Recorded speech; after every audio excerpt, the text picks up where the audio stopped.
बिस्मिल्लाहिर्रहमानिर्रहीम।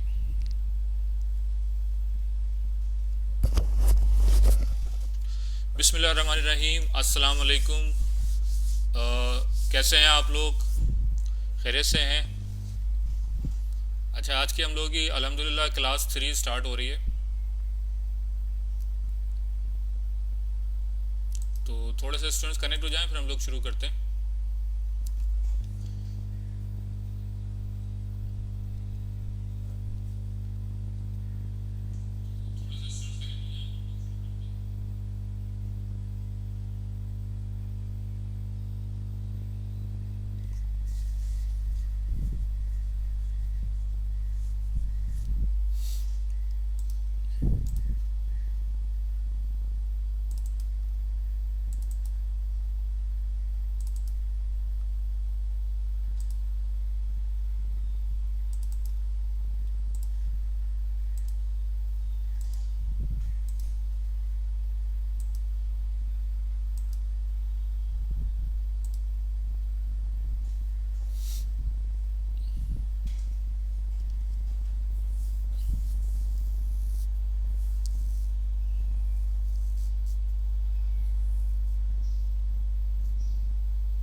जब तक आप लोग ये मुझे कंफर्म कर दें कि मेरी आवाज़ आप लोग तक ठीक आ रही है।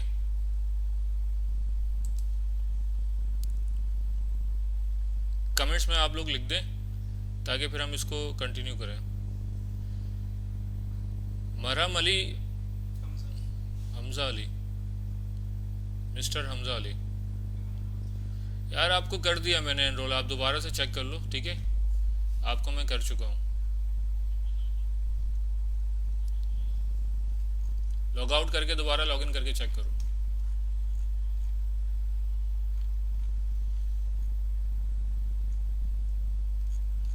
अच्छा, लास्ट क्लास में हम लोगों ने बेसिक चीज़ें देखी थी।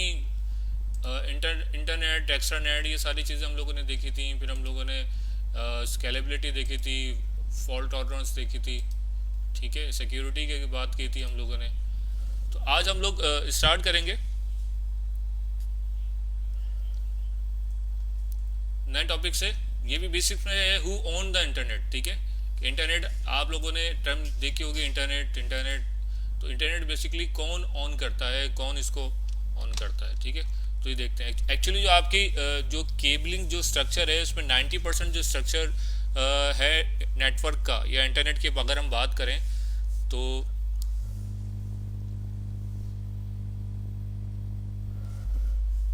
स्लाइड खुल गई है इसमें नहीं खुली अभी तक। अगर हम इसकी बात करें तो उसमें जो है 90% जो है आपकी फाइबर ऑप्टिक यूज़ हो रही होती है। फाइबर ऑप्टिक कौन सी यूज़ होती है? सब मेरीन केबल्स होती है जो कि डिप्लॉय हुई भी होती है सी के अंदर, ठीक है? तो 90% जो हमारा ट्रैफिक होता है इंटरनेट का वो ट्रैवल करता है फाइबर ऑप्टिक पे, और आपके 10% इंटरनेट का जो ट्रैफिक होता है वो फॉरवर्ड हो रहा होता है आपका वायरलेस के अंदर, जिसमें आपकी जो है वो सैटेलाइट हैं डिवाइसेस, ठीक है? जिसके थ्रू जो है वो बैकबोन के साथ कनेक्ट हुआ होता है, ठीक है? और ये सब मैरीन केबल्स किसने डिप्लॉय किए हैं? तो ये जो है टीयर 1 क्लब कहलाता है, ये टीयर 1, ठीक है? इसमें जो जब इंटरनेट स्टार्ट हो रहा था, ठीक है, जब ये नेटवर्क बिछाया जा रहा था वर्ल्ड वाइड, तो कुछ कंपनीज ने इसको फंडिंग की थी इसकी, ठीक है? उन्होंने इस पर इन्वेस्टमेंट की थी और वो ये केबल्स जो है बिछाई गई थी। तो ये कुछ जो है वो तकरीबन 8-10 कंपनीज हैं, जिसमें कुछ नाम है AT&T है, स्प्रिंट है, वेरिजोन है, ठीक है? इन्होंने ये केबल्स अपने खर्चे पे जो है वो बिछाई है पूरी दुनिया के अंदर, ठीक है? Fibre optic cable. तो ये हमारा एक कहलाता है टीयर 1 क्लब। ये इसको यूज़ करने के लिए फिर क्या कर रही होती हैं? चार्ज कर रही होती हैं कंपनीज जो यूज़ करती हैं। उसके बाद क्लब टीयर 2 क्लब में जो है वो फिर मैं बताता हूँ आगे कौन होता है। तो सबमेरीन केबल इन लोगों ने बिछाई हैं, डिप्लॉय किए हैं, ठीक है? तो हमारी जो पाकिस्तान के अंदर जो सबमेरीन केबल है वो हमारी यहाँ तक आई। हर हर मुल्क में क्या आ रही होगी, यहाँ पे जो है वो डिप्लॉय हुई भी होगी, ठीक है? यहाँ पे एक हब बना हुआ होगा। तो पाकिस्तान में मेरे ख्याल से हब ये गिडानी की तरफ हब बना हुआ है, ठीक है? तो वहाँ पे ये डिप्लॉय हुई भी है। वहाँ पे इसका कनेक्शन आया हुआ है, ठीक है। वहाँ से फिर हमारा सारा डेटा वहाँ से फॉरवर्ड होता है पूरे मुल्क का, ठीक है। अब जाहिर सी बात है ये अब हम लोगों ने एक चाइना के साथ भी खंजराब बाईपास से भी फाइबर ऑप्टिक बिछाई है, जो हमने चाइना के साथ कनेक्ट की है, ठीक है। वहाँ से भी अब हम लोग जो है फॉरवर्ड कर सकते हैं बहुत सारी चीज़ें। तो ये चाइना फिर कहीं और कनेक्ट हुआ हुआ होगा, तो इस तरीके से हमारा डेटा जा रहा होता है सब मेरिन्स केबल। ये सीमीवी 3 केबल कहलाती है, जो यहाँ से गुजर रही है आपकी जो हमारा सब कॉन्टिनेंट है इसमें से जो गुजर रही है सीमीवी 3। बल्कि ये तो सीमीवी 3 पुरानी है, अब सीमीवी 5 भी इन्होंने डिप्लॉय कर दी है, ठीक है। तो वो 5 गुजर रही है, उसकी स्पीड और उसकी बैंडविड्थ ज़्यादा अच्छी है, बेहतर है, ठीक है। तो इस तरीके से ये डिप्लॉय हुई होती है फाइबर ऑप्टिक। बहुत बहुत मोटी केबल्स होती है, ठीक है। और इसको जो मैनेज कर रही होती हैं वो कंपनीज, मैंने आपको बताया टियर 1 क्लब है, ये इसकी जो है मेंटेनेंस और डेवलपमेंट और रिपेयरिंग कॉस्ट जो भी है ये सारी कंपनीज बेयर करती हैं, ठीक है। ये टियर 1 क्लब है, इसमें 6 7 8 कंपनीज हैं, ठीक है। उसके बाद आपके पास अगर वैन स्ट्रक्चर की बात करूं तो मैंने बताया आपको पहले टियर 1 है, ठीक है। टियर 1 में जो हमारी कंपनीज है जिन्होंने ये सारे डिप्लॉयमेंट किए वो टियर 1 आईएसपीज कहलाती हैं, ठीक है। और this is the backbone of the internet. ये सारा इंटरनेट का बैकबोन क्या कर रही होती हैं, ऑन कर रही होती हैं।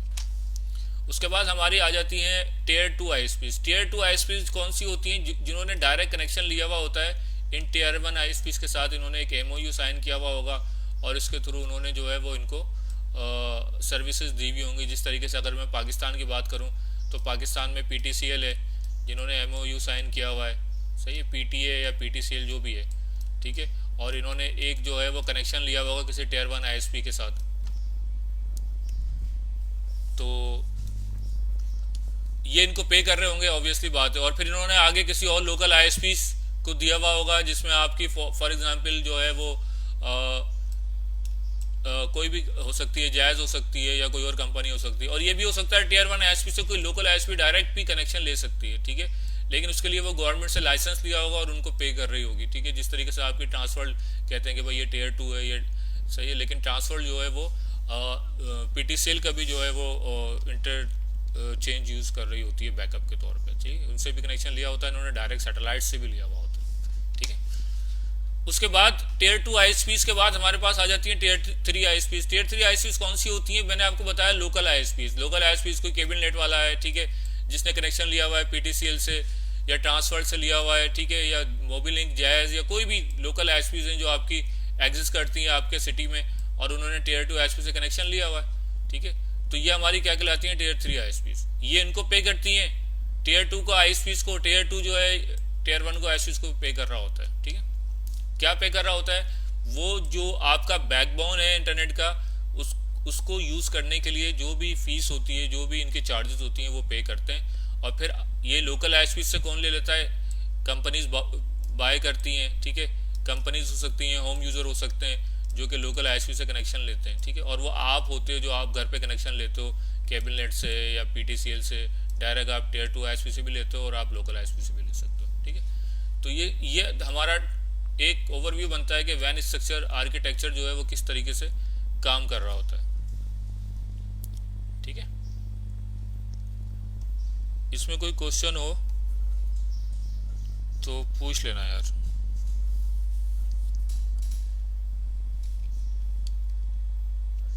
अच्छा,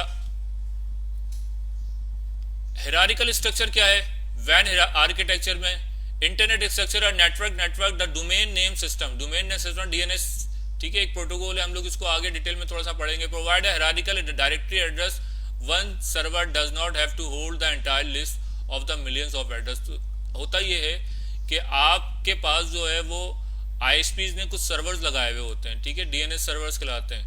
वो सर्वर्स आपस में क्या होते हैं? कनेक्टेड होते हैं। और ये लोकली क्या होते हैं? डिप्लॉय हुए होते हैं। और ये आपस में जो ग्लोबली जो टियर 1 आईएसपीज के पास चल रहे होंगे कुछ सर्वर, उनके साथ इन्होंने क्या किया हुआ होता है? सिंक्रोनाइजेशन की हुई होती है। जब आप यहाँ पे टाइप करते हो www.yahoo.com या facebook.com, तो एक्चुअली facebook.com जो होता है वो तो एक डोमेन नेम है। डोमेन नेम का मतलब क्या है कि ये हम लोग याद रखने के लिए नेम है, सही है।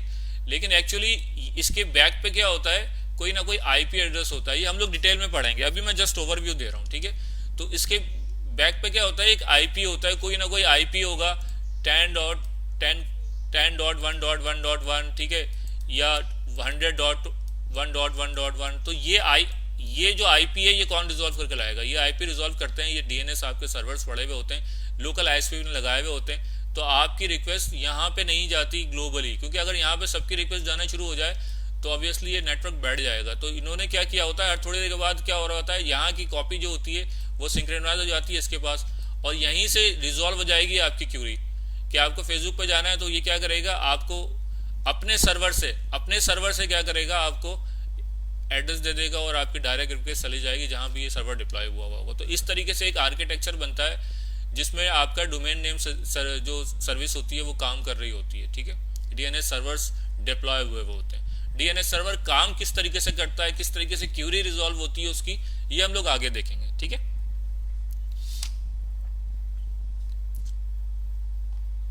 तो वही मैंने बात की कि हायरार्किकल और डिस्ट्रीब्यूटेड मैंने बताया वो क्या होता है कि आपकी क्यूरीज क्या हो रही थी, लोकल एंड पे रिजॉल्व होती हैं।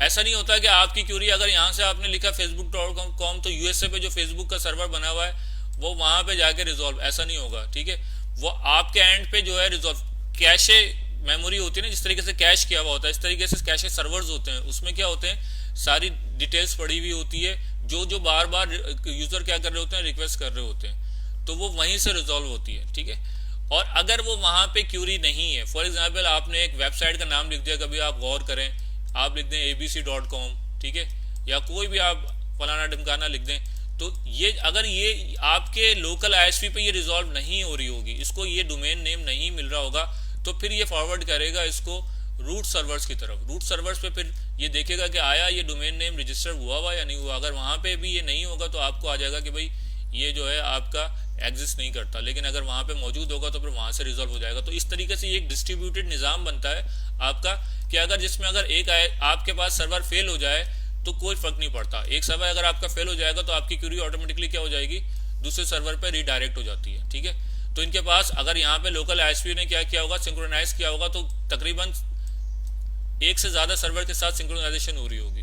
ठीक है, इसलिए हम कहते हैं इसको डिस्ट्रीब्यूटेड। वरना तो अगर यार एक सर्वर सेंट्रलाइज सर्वर कोई चल रहा होता, और अक्सर ऐसा होता है हार्डवेयर है, कभी अगर ब्रेक डाउन हो जाए तो फिर तो पूरा का पूरा इंटरनेट क्या हो जाना चाहिए, आपका डाउन हो जाना चाहिए। ठीक है, तो ऐसा नहीं होता, ये एक डिस्ट्रीब्यूटेड निज़ाम चल रहा है। ठीक है, हर सर्वर्स की एक कॉपी बनी हुई है, एक डेटाबेस दूसरे डेटाबेस में रेप्लिका हुई हुई है। ठीक है, तो अगर कभी एक चीज़ डाउन भी होती है तो आपकी रिक्वेस्ट हमेशा क्या हो जाएगी, रिडायरेक्ट हो जाएगी दूसरे सर्वर पर, वहां से वो क्यूरी रिजॉल्व होकर आएगी आपके पास। ठीक है,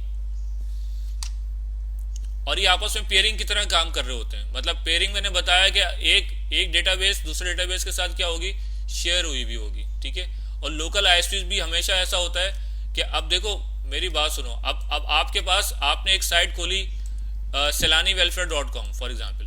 ठीक है, तो selaani-welfare.com जो है वो आपके पास पाकिस्तान की किसी जगह पे क्या हुई हुई है, होस्ट हुई हुई है, और वहां पे उसका क्या पड़ा हुआ है, डेटा पड़ा हुआ है। ठीक है, और आप पाकिस्तान से ही बैठ के क्या कर रहे हैं, इसको कनेक्ट करने की कोशिश कर रहे हैं या इसको गेट करने की कोशिश कर रहे हैं, तो आपकी रिक्वेस्ट क्या होगी, यहीं पे रिडायरेक्ट हो जाएगी। इसके लिए जरूरी नहीं है कि आपकी रिक्वेस्ट फॉरवर्ड हो पूरे वर्ल्ड डोमेन के अंदर और वहां से जाए यूएस के सर्वर पे और वहां से वापस आए इस लोकल आईएसपी पे और रिजॉल्व होकर डेटा आए, ऐसा नहीं होगा। बल्कि ये एक पेयर्स की तरह काम कर रहा होगा। आपकी रिक्वेस्ट जब वो देखेगा कि आपकी रिक्वेस्ट जो है इसका जो आईपी एड्रेस वो क्या है, वो लोकली आपके पास सिग्निफिकेंट है। ठीक है, तो आपकी रिक्वेस्ट को यहीं पे रिडायरेक्ट कर दिया जाएगा, आपकी रिक्वेस्ट को यहां तक नहीं भेजा जाएगा। तो ये बड़ा एफिशिएंटली एक काम सिस्टम चल रहा होता है जिसमें आपकी पेयरिंग भी यूज हो रही होती है, डिस्ट्रीब्यूटेड काम भी होता है, और एक हायरार्किकल स्ट्रक्चर भी होता है जिसके थ्रू ये सारा जो है वैन आर्किटेक्चर काम कर रहा है। ठीक है, तो यहां तक अगर कोई क्यूरी है तो आप लोग पूछ लो, फिर हम लोग आगे चलते हैं।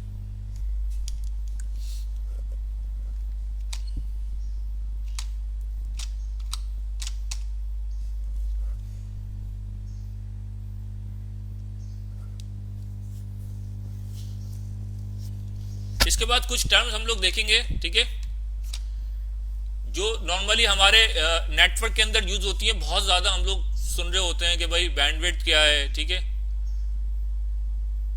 यार, ये जिन क्या इशू रह गए हैं, वो तो तुमने जो ले लिए थे वो तो मैंने कर दी, अब उनके भी ले लेना, मुझे दे देना।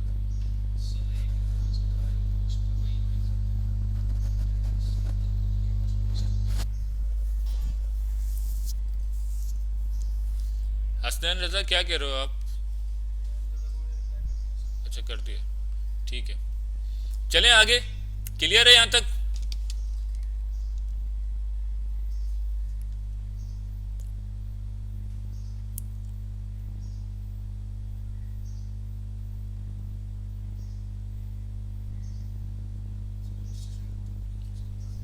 किसकी? तो बंद हो गई।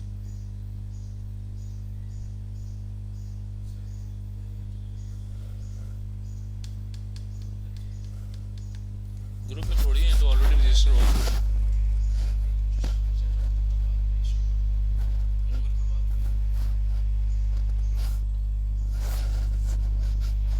तो वहाँ भी रजिस्टर होगा, यहाँ भी होगा।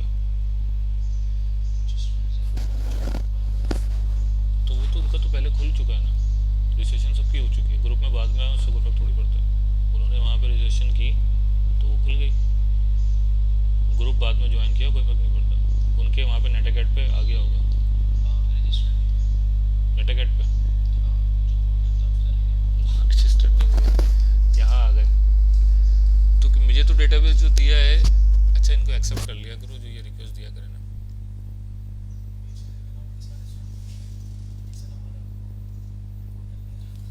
तो यार ये कैसे आ रहा है? देखो मेरी बात सुनो, इनको जो हमने लिंक भेजा है तो हमने लिंक उन्हीं को भेजा है। तो उनको तो हम नहीं कर सकते रजिस्टर। नहीं नहीं नहीं नहीं, उनको हम एंटरटेन नहीं करेंगे। जो स्टूडेंट हमारे पोर्टल पे रजिस्टर्ड हुए हैं उन्हीं को ही करेंगे, बाकी वो क्लासेस ले सकते हैं लेकिन नेटाकेट पे नहीं होगा। उनको बोला आप कैरी ऑन करें क्लासेस, नेटाकेट पे एनरोलमेंट खत्म हो गई।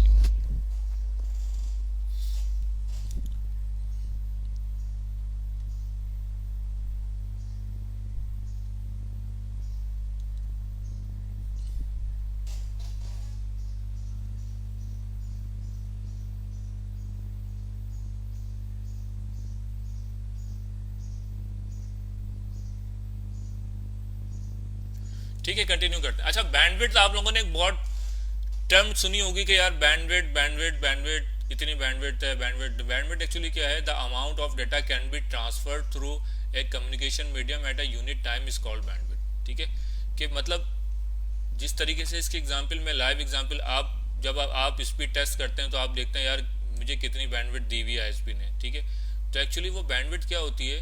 वो बैंडविड्थ होती है कि आप कितना डेटा एक वक्त में ट्रांसफर कर सकते हैं एक पॉइंट से दूसरे पॉइंट तक। अगर मैं इसके एग्जांपल लूँ तो लाइव एग्जांपल अगर लूँ तो रोड, आपने देखा है कि मोटरवे पे कभी आपने ट्रेवल किया हो तो मोटरवे कितनी लेन की मोटरवे होती है? 4 लेन है, 6 लेन है, ठीक है, कितने लेन की मोटर। तो वो एक्चुअली जो जितनी लेन की मोटरवे होती है वो बताती है हमें कि इस रोड के ऊपर से या इस मोटरवे के ऊपर से एक वक्त में कितनी गाड़ियां गुजर सकती हैं। जितनी लेन ज्यादा होगी, ठीक है, जितने ज्यादा लेन की मोटरवे होगी उतनी ज्यादा नेटवर्क उतनी ज्यादा गाड़ियों का फ्लो, उतनी ज्यादा कार्स या जो है आपकी व्हीकल्स का फ्लो उस मोटरवे से ज्यादा हो सकता है।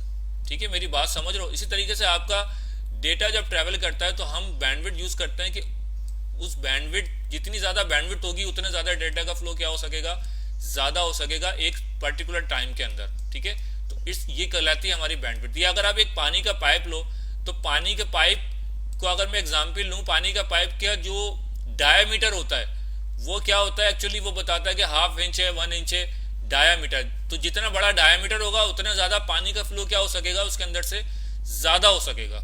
ठीक है, और जितना डायामीटर कम होगा उतना पानी का फ्लो उसमें से क्या हो सकेगा? कम हो सकेगा। ठीक है, तो इसी तरीके से आपका जो ट्रैफिक का फ्लो होता है हम उसमें क्या कर रहे होते हैं? उसका फ्लो में देख रहे होते हैं कि आपके पास जो कनेक्शन दिया हुआ है वो उसकी क्या बैंडविड्थ है। ठीक है, आप देखो दो तरह के कनेक्शन है। अब अगर मैं इसकी तरह बात करूं कि एक आईएसपी के पास आप जाते हो, आप कहते हो यार कि आप मुझे जो है ना 4 MB का कनेक्शन दे दें। ठीक है, आईएसपी आपके पास क्या करती है?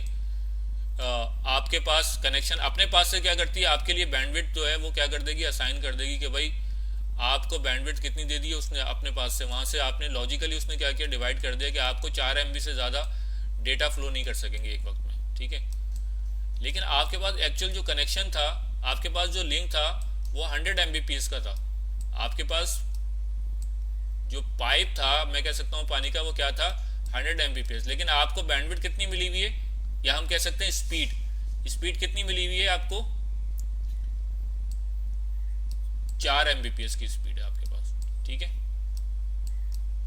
तो अब इसमें दो दो टर्म्स हो गई, एक क्या हो गई आपके पास कि आपके पास टोटल बैंडविड्थ कितनी है 100 Mbps, और आपके पास स्पीड कितनी आ रही है 4 Mbps। अगर आप जाके बोलते हो यार नहीं ये आप मेरा कनेक्शन क्या कर दें 10 Mbps का कर दें, तो आईएसपी क्या करेगा अपने एंड से, क्या कर देगा इसको अपने एंड से करेगा, आपको आके लिंक चेंज नहीं करेगा कभी, अपने एंड से क्या करेगा वो इस वहां पे कनेक्टिविटी आपकी चेंज करके क्या कर देगा 10 Mbps कर देगा। और वही आपके पास जो पाइप मौजूद है आपके पास 100 MB का, इस पे अब आपको कितना आना शुरू हो जाएगी स्पीड 10 Mbps। तो ये दो चीजें हो गई, एक आपके पास होती है बैंडविड्थ जिसमें लोग कंफ्यूज होते हैं, एक आपके पास होती है स्पीड, ठीक है, कि स्पीड आपकी कितनी है। इसके एग्जाम्पल में एक तरीके से और भी दे सकता हूं आप लोगों को, ठीक है। वो एग्जाम्पल इस तरीके से देखता हूं कि आपकी गाड़ी का स्पीडोमीटर होता है, जब आप गाड़ी ड्राइव की होगी बहुत से लोगों ने, गाड़ी का एक स्पीडोमीटर होता है, स्पीडोमीटर आपको बताता है कि ये गाड़ी जो है आप मैक्सिमम कहां तक चला सकते हैं 200 किलोमीटर पर आवर के तक चला सकते हैं फॉर एग्जाम्पल, ठीक है, क्या आप 200 तक या 240 तक चला सकते हैं इसको। ये क्या हो गई आपके पास, ये एक्चुअली क्या है आपके पास बैंडविड्थ, इसकी मैक्सिमम कैपेसिटी है इस गाड़ी की कि आप इसको 200 किलोमीटर पर आवर तक आप इसको चला सकते हैं। लेकिन जब आप गाड़ी ड्राइव कर रहे होते हैं तो कभी वो आप 50 पे ड्राइव कर रहे होते हैं, ठीक है, कभी आप इसको 100 पे ले जाते हैं, ठीक है, कभी आप इसको 120 तक ले जाते हैं। तो ये जो आप वेरी कर रहे हैं कभी 50 कभी 100 कभी 120, ये क्या है आपकी स्पीड है, ठीक है।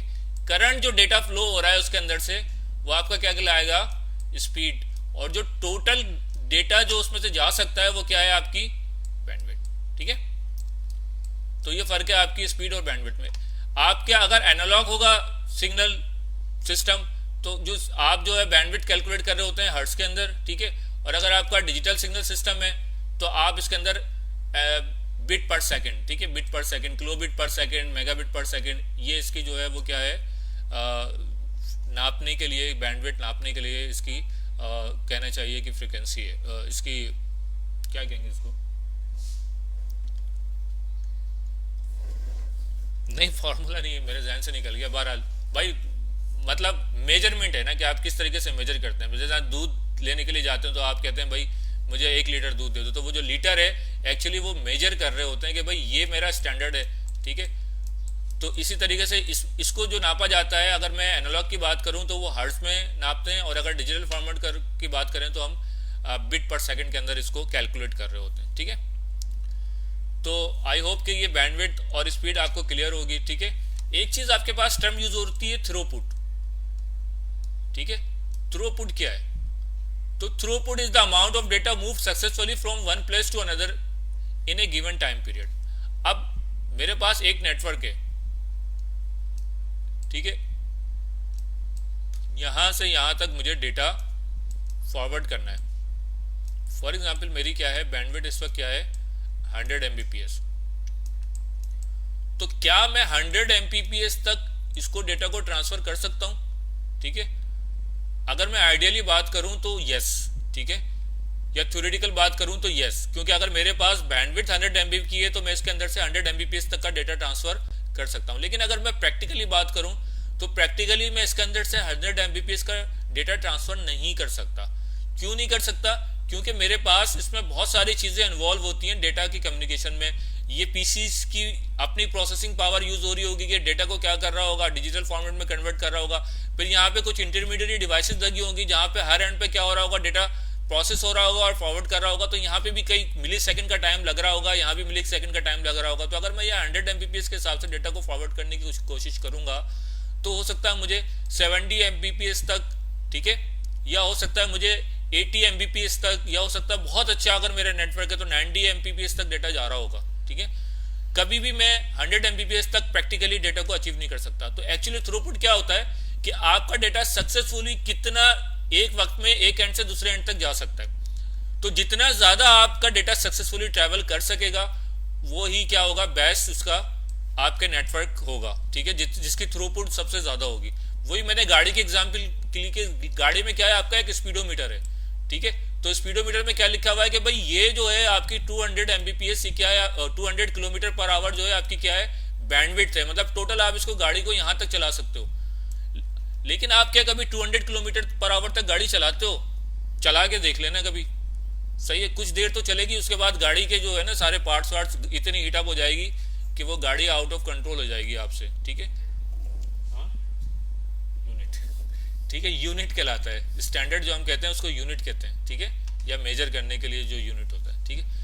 तो 200 किलोमीटर पर आवर आप अपनी गाड़ी को कभी भी कंटिन्यू नहीं चलाते। आप कितने ले जा रहे हो? तो बहुत ज़्यादा 150 तक ले जा रहे हो, तो क्योंकि उसकी लिमिट है, इससे ज़्यादा आप चलाओगे तो आपको पता है कि क्या होगा, ठीक है। तो इसी तरीके से आपके नेटवर्क की जो थ्रूपुट जितनी ज़्यादा होगी उतना ज़्यादा नेटवर्क क्या होगा, बेस्ट होगा। लेकिन ये थ्रूपुट कभी भी आपके बैंडविड्थ से हाई नहीं हो सकती, ठीक है।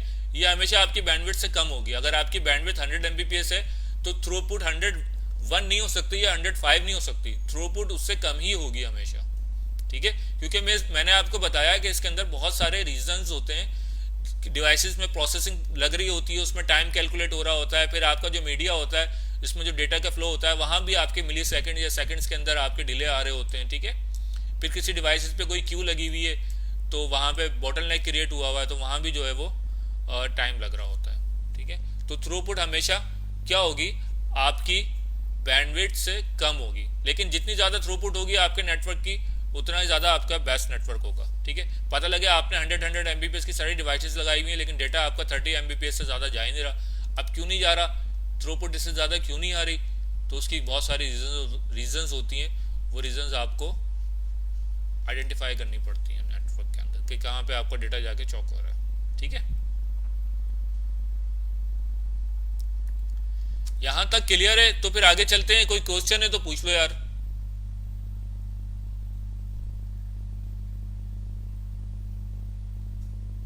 जी हमजा अली, थैंक यू यार। यूनिट होता है, मेरे जहन में नहीं आ रहा था उस वक्त ना, ठीक है। तो हम लोग जो मेजर कर रहे होते हैं एनालॉग में, वो यूनिट क्या कहलाता है हमारे पास, हर्ट्ज है। और डिजिटल में हम उसको एमबीपीएस या बिट पर सेकंड के ऊपर किलो बिट या मेगा बिट, ठीक है, पे हम लोग कैलकुलेट कर रहे होते हैं।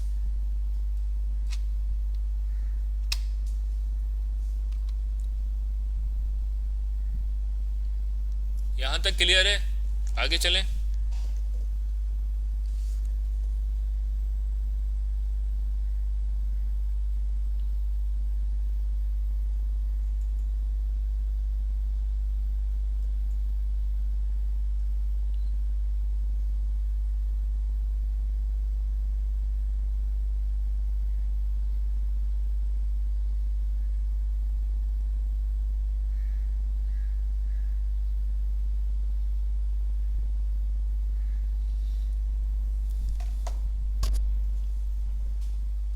भाई जवाब दिया करो कमेंट्स में जब मैं क्वेश्चन पूछता हूँ यार, ताकि मुझे आइडिया हो कि मैं जो बता रहा हूँ वो डिलीवर भी हो रहा है आप लोगों को।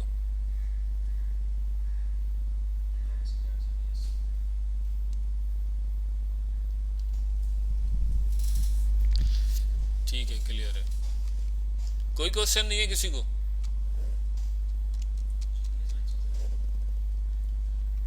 ठीक है भाई, कोई क्वेश्चन नहीं है तो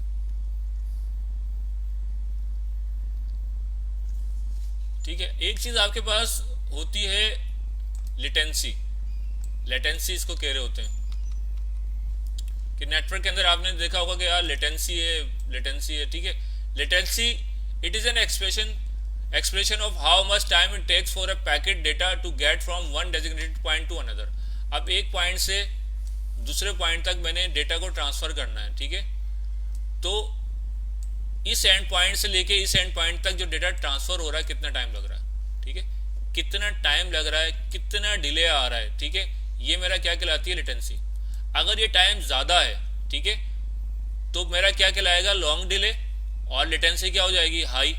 और अगर ये टाइम कम है तो क्या कहलाएगा लो लेटेंसी और ये मेरा नेटवर्क क्या होगा एफिशिएंट होगा, ठीक है, और स्मॉल डिले। तो ये मेरा जितनी लेटेंसी कम होगी मेरे नेटवर्क के अंदर, जितना डिले कम होगा उतना नेटवर्क मेरा क्या होगा फास्ट होगा।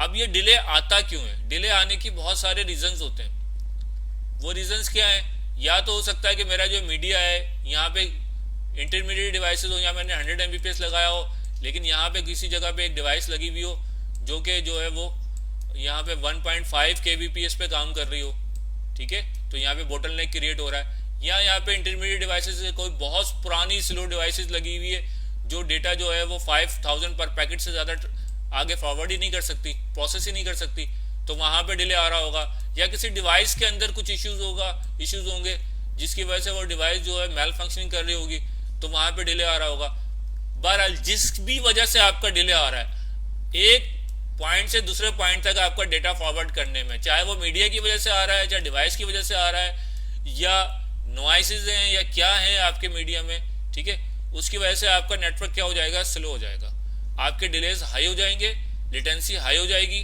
ठीक है, और आपका नेटवर्क स्लो होगा। लेकिन अगर आपके लेटेंसी लो होगी तो आपका नेटवर्क क्या होगा, फास्ट होगा, ठीक है। कभी चलो वो आगे मैं एग्जांपल देता हूँ, ठीक है।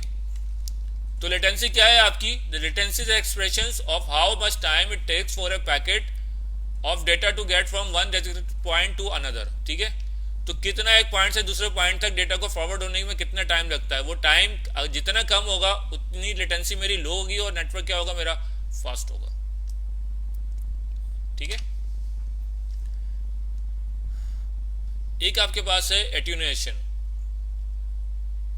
एट्यूनेशन क्या होता है,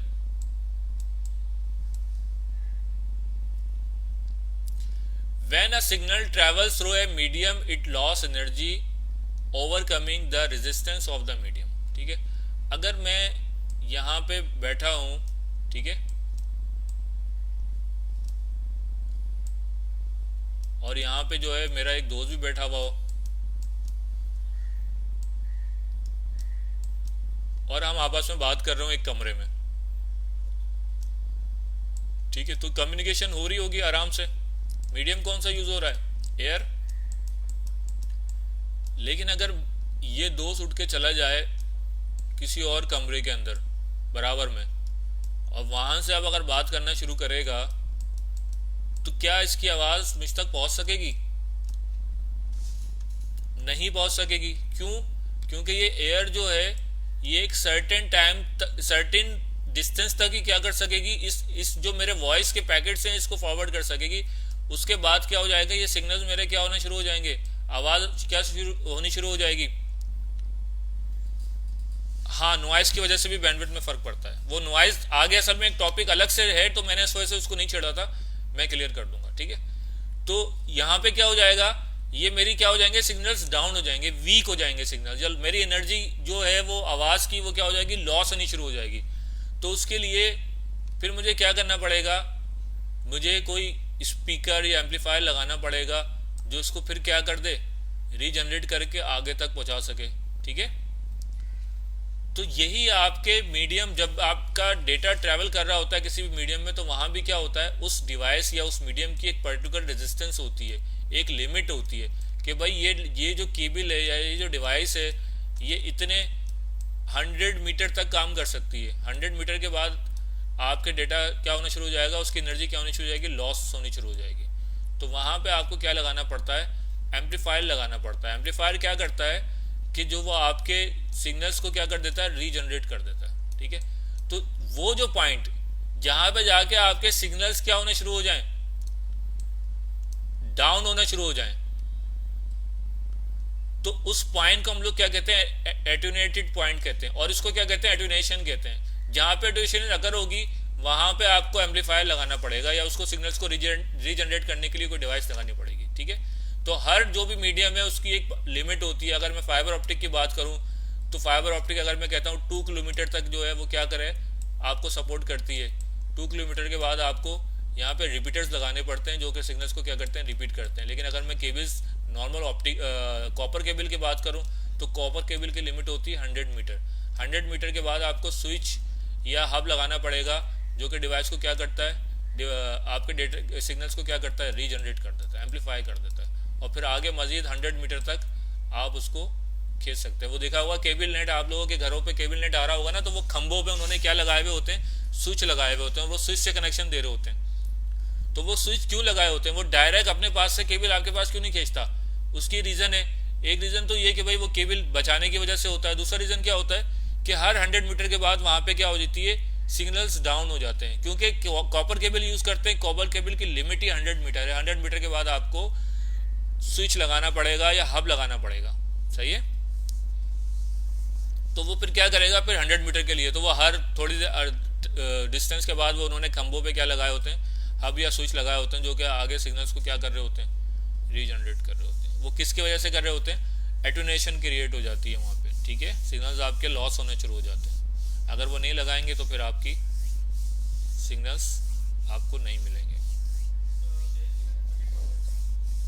एयर की वजह से डिजिटल पैकेट ड्रॉप नहीं होंगे कभी भी,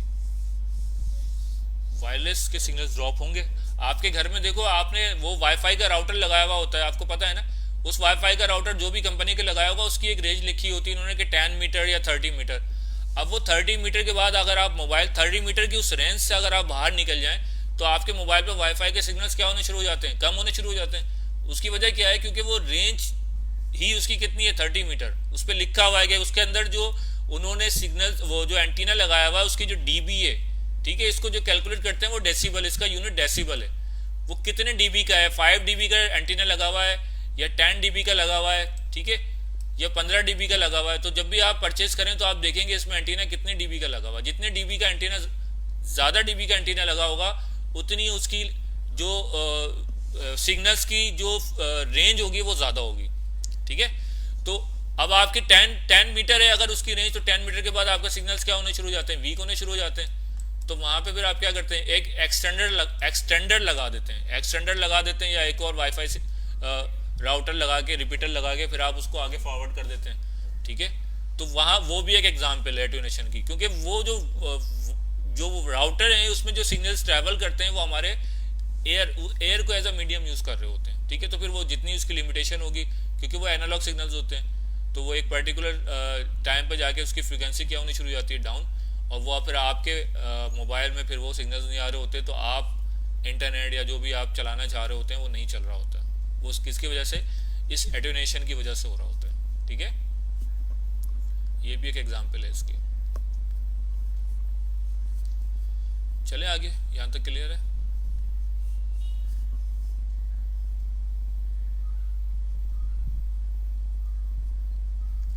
बिल्कुल, एयर की वजह से आपके एनालॉग पैकेट तो ड्रॉप हो सकते हैं, ठीक है। एनालॉग मैंने बताया ना आपको, वाईफाई राउटर, तो वो तो ड्रॉप हो सकते हैं, लेकिन अगर डिजिटल सिग्नल्स होंगे तो डिजिटल सिग्नल्स एयर में ट्रेवल नहीं करते, वो आपके ट्रेवल कर रहे होते हैं या तो फाइबर ऑप्टिक होगी, मतलब आपके, मैंने बताया था ना 2 टाइप के मीडिया, गाइडेड और अनगाइडेड। तो गाइडेड मीडिया जो होता है उसमें डिजिटल सिग्नल्स आपके जा रहे होते हैं, ठीक है।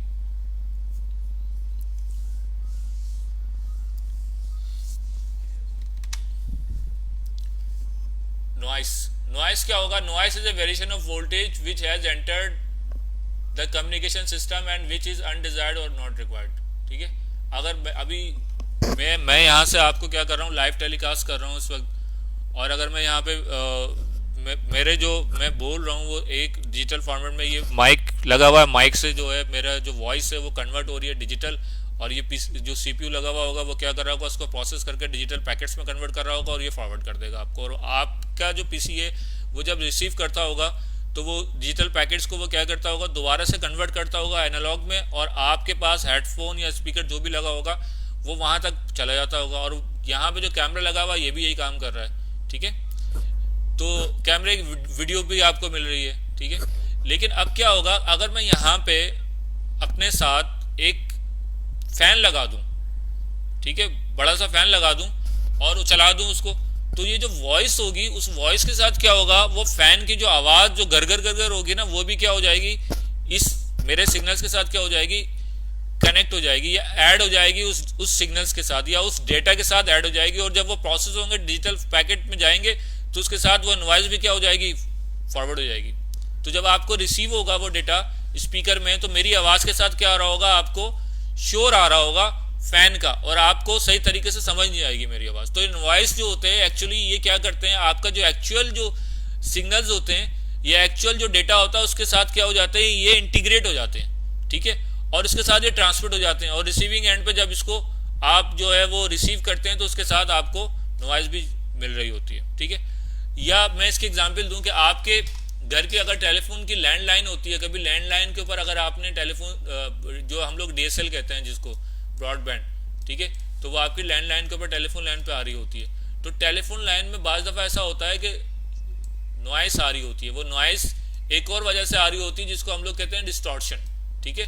तो इस नॉइस में जब आप फ़ोन उठाते हैं तो आपको आवाज़ सही नहीं आती, तो इस नॉइस की वजह से आपका डेटा भी क्या होता है, इंटरनेट की स्पीड भी आपको सही नहीं मिल रही होती, ठीक है। डेटा को बार बार क्या करना पड़ता होगा, पैकेट सही नहीं मिलेगा, ऐड हो गया, ये क्या करेगा, पैकेट भाई सही नहीं हुआ है, चेकसम सीआरसी चेकसम चेक करेगा, फिर ये करेगा रीट्रांसमिट करो, रीट्रांसमिट करो, रीट्रांसमिट करो, तो वो 10 पैकेट भेजेगा, उसमें से उसको 2 पैकेट सही मिलेंगे या 4 सही मिलेंगे, बाकी 7 क्या करो जाएंगे, लॉस हो जाएंगे, फिर वो दोबारा भेजेगा। तो इस तरीके से आपकी नॉइस क्या कर रही होती है, आपके सिग्नल्स को, आपकी स्पीड को डाउन कर रही होती है, ठीक है, उसकी रीज़न। अब ये नॉइस, चलो ठीक है, एनालॉग सिग्नल में तो मैंने बताया कि इस तरीके से, लेकिन डिजिटल सिग्नल्स में भी बहुत सारी वजह से ये नॉइस आपकी ऐड हो जाती है। आपके जो फाइबर ऑप्टिक कहीं से गुजर रही होगी, वहाँ पे कोई इलेक्ट्रोमैग्नेटिक वेव इस तरीके से आई हुई है। इलेक्ट्रोमैग्नेटिक वेव्स का मतलब क्या है कि वो कोई ट्रांसफार्मर लगा हुआ है या इलेक्ट्रिक की लाइंस गुजर रही हैं जहाँ पे इलेक्ट्रोमैग्नेटिक वेव्स जनरेट हो रही हैं, तो वो जो इलेक्ट्रोमैग्नेटिक वेव्स होती हैं वो क्या करती हैं, इसमें क्या करती हैं, इसको जो आपके जो ओरिजिनल जो डेटा जा रहा होता है इसमें ऐड कर देती हैं सम नॉइज। या समटाइम्स ऐसा होता है कि आपकी जो डिवाइस है वो जो प्रोसेस कर रही है डेटा को, उसमें कुछ फॉल्टी क्या हो जाते हैं, पार्ट्स हो जाते हैं, फॉल्टी पार्ट्स, कुछ पार्ट्स होते हैं जो फॉल्टी हो जाते हैं, तो वो यहाँ से हमिंग जनरेट होती है, जिसको हमिंग कहते हैं हम लोग। वो हमिंग जब जनरेट होती है तो वो जब प्रोसेस होते हैं यहाँ से, तो उसके साथ नॉइज भी साथ में क्या हो जाती है, इंटीग्रेट हो जाती है। तो बहुत सारे रीज़न है नॉइज के। आया कि आपकी डिवाइस में कुछ फॉल्ट है वो जनरेट कर रही है, या आया जो है वो किसी इलेक्ट्रोमैग्नेटिक वेव्स की वजह से आपके सिग्नल डिस्टर्ब हो रहे हैं, जो हो सकता है आपकी एसी के पास से जा रहे हो या ट्यूबलाइट कहीं लगी हुई है तो उसका ट्रांसफार्मर जो है वो उसमें जनरेट कर रहा हो, ठीक है। तो बहुत सारे रीज़न है नॉइज जो आपके सिग्नल्स में ऐड अप हो जाते हैं, ठीक है। उसके बाद आपकी आ जाती है डिस्टॉर्शन। मैंने अभी बात की थोड़ी देर पहले डिस्टॉर्शन नॉइस की वजह से जो आपके सिग्नल की फॉर्म होती है, इसमें क्या आ जाती है, जो आपका सिग्नल जा रहा होगा ऐसे, ठीक है, और नॉइस अगर इसमें ऐड हो गई कोई, तो ये सिग्नल अगर चेंज हो गया, ठीक है, तो ये जो सिग्नल की फॉर्म हो, ये किसकी वजह से, इस डिस्टॉर्शन की वजह से इसकी फॉर्म क्या हो गई है, पहले ये फॉर्म थी अब ये फॉर्म हो गई, तो हम कहते हैं यार ये डिस्टॉर्टेड सिग्नल है, ठीक है। मीन्स द सिग्नल चेंज, मतलब ओरिजिनल शेप से सिग्नल चेंज हो गया किसी और फॉर्म में, और वो डिस्टॉर्शन की वजह। डिस्टॉर्शन कब आती है, जब आपकी नॉइस ऐड होगी तो वो क्या हो जाएगा, सिग्नल में डिस्टॉर्शन आ जाती है, और फिर वो जब रिसीव होगा किसी जगह पे तो वहां पे क्या होगा, उसको डिक्लाइन कर दिया जाएगा कि ये सिग्नल ओरिजिनल, क्योंकि यहाँ पे भी क्या हो रहा होता है, सीआरसी चेक किया जाता है कि आपके पास जो डेटा रिसीव हुआ है वो वही है जो चला था वहां से, ठीक है। कुछ मैकेनिज्म होते हैं जो वेरीफाई कर रहे होते हैं डेटा को, ठीक है। तो उसकी वजह से आपकी distortion occurs in composite signal, each frequency component has its own propagation speed travelling through a medium, ठीक है। तो डिस्टॉर्शन एक्चुअली है क्या, कि ओरिजिनल सिग्नल आपका जो चला था वो नहीं रहा, उसमें आप चेंजेस आ गई, किसी वजह से चेंजेस आ गई, आपके नॉइस की वजह से चेंजेस आ गई, तो ये क्या है, आपकी डिस्टॉर्शन है। इस सिग्नल में क्या हुआ है या डेटा में क्या हुआ है, डिस्टॉर्शन या डिस्टॉर्टेड डेटा है ये, ठीक है। तो ये कुछ टर्मिनोलॉजीज थी जो कि नेटवर्क में यूज होती है, हमने स्टेप बाय स्टेप देखी। इसमें मैंने आपको स्पीड बताया, बैंडविड्थ बताया, आपको लेटेंसी के बारे में बात की हमने, ठीक है, थ्रूपुट की हमने बात की, ठीक है, नॉइस की बात की, डिस्टॉर्शन की बात की। तो आई होप कि ये सारी चीज़ें आपको क्लियर हो गई होंगी। अगर इसमें कोई क्वेश्चन है तो आप पूछ सकते हो, फिर हम आगे चलते हैं। तो रोजे में पानी भी नहीं पी सकते, बोल बोल के अलग कुछ हो गया।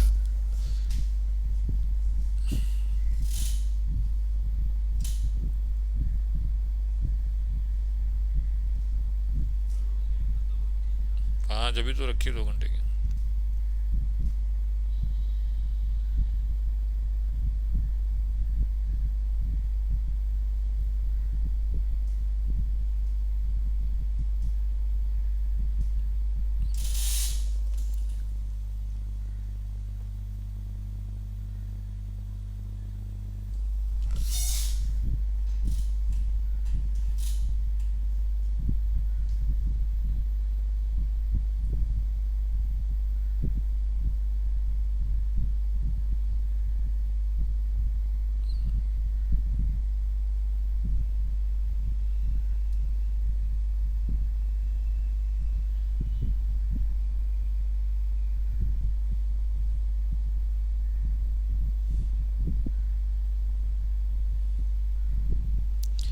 सीआरसी में बताऊंगा जब आपको एसआई रेफरेंस मॉडल पढ़ाऊंगा ना, तो मैं आपको वहाँ पे बताऊंगा सीआरसी जो है वो एक हैश वैल्यू होती है जो लेयर टू पे क्या है कैलकुलेट की जाती है फ्रेम के अंदर, ठीक है। और वो हेडर में लगा के भेजी जाती है कि जब आपके रिसीविंग एंड पे वो फ्रेम रिसीव होता है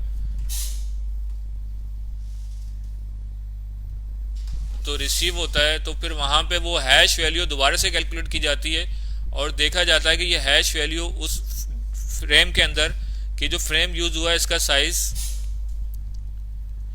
साइज जो है वो वही है जो रिसीव हुआ है। तो वो हैश वैल्यू अगर सेम होगी तो फिर वो आगे उसको एक्सेप्ट करता है, वरना फिर वो उसको आगे जो है वो क्या कर देता है, डिस्कार्ड कर देता है, ठीक है। तो वो सीआरसी वैल्यू कहलाती है, वो साइकिल रिडंडेंसी चेक कहलाता है। एक्चुअली ये होता है साइकिल रिडंडेंसी चेक, ठीक है। हाँ,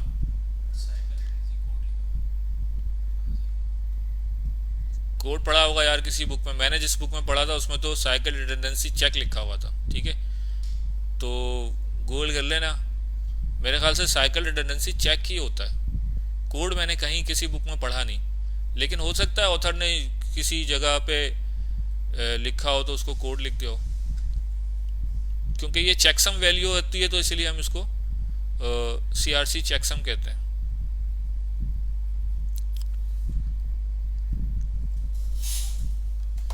चले,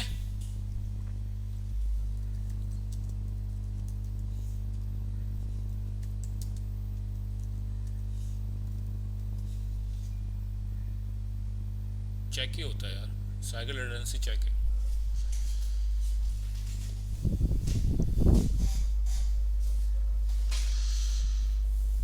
ईमेल भी जो है वो वाले हेडर फुटर मांगते हैं, ये सीआरसी के लिए मांगते हैं। ईमेल भी तो डेटा ही है ना यार, वो भी जब जाएगा तो लेयर टू पे जाएगा, हेडर लगेगा उसमें, तो वहाँ भी सीआरसी लगेगा। तो डेटा कोई भी हो, डेटा की टाइप है ना, ईमेल भी है, वीडियो भी है, वॉइस भी है, नॉर्मल डेटा भी है, हर तरह का डेटा है, HTTP है, HTTPS, ठीक है, FTP, जो भी डेटा है,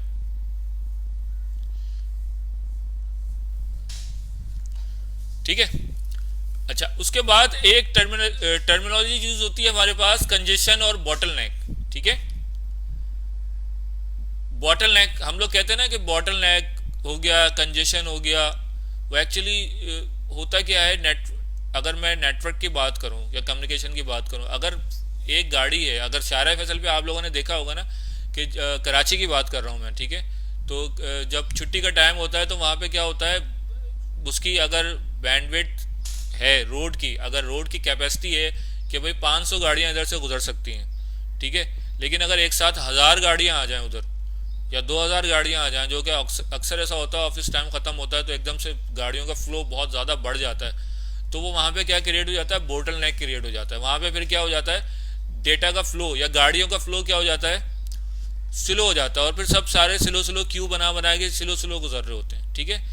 तो वो क्यों होता है कि आपकी एक बैंडविड्थ है, एक रोड की आपकी एक कैपेसिटी है कि भाई इस रोड पे जो है वो कितनी गाड़ियां गुजर सकती हैं।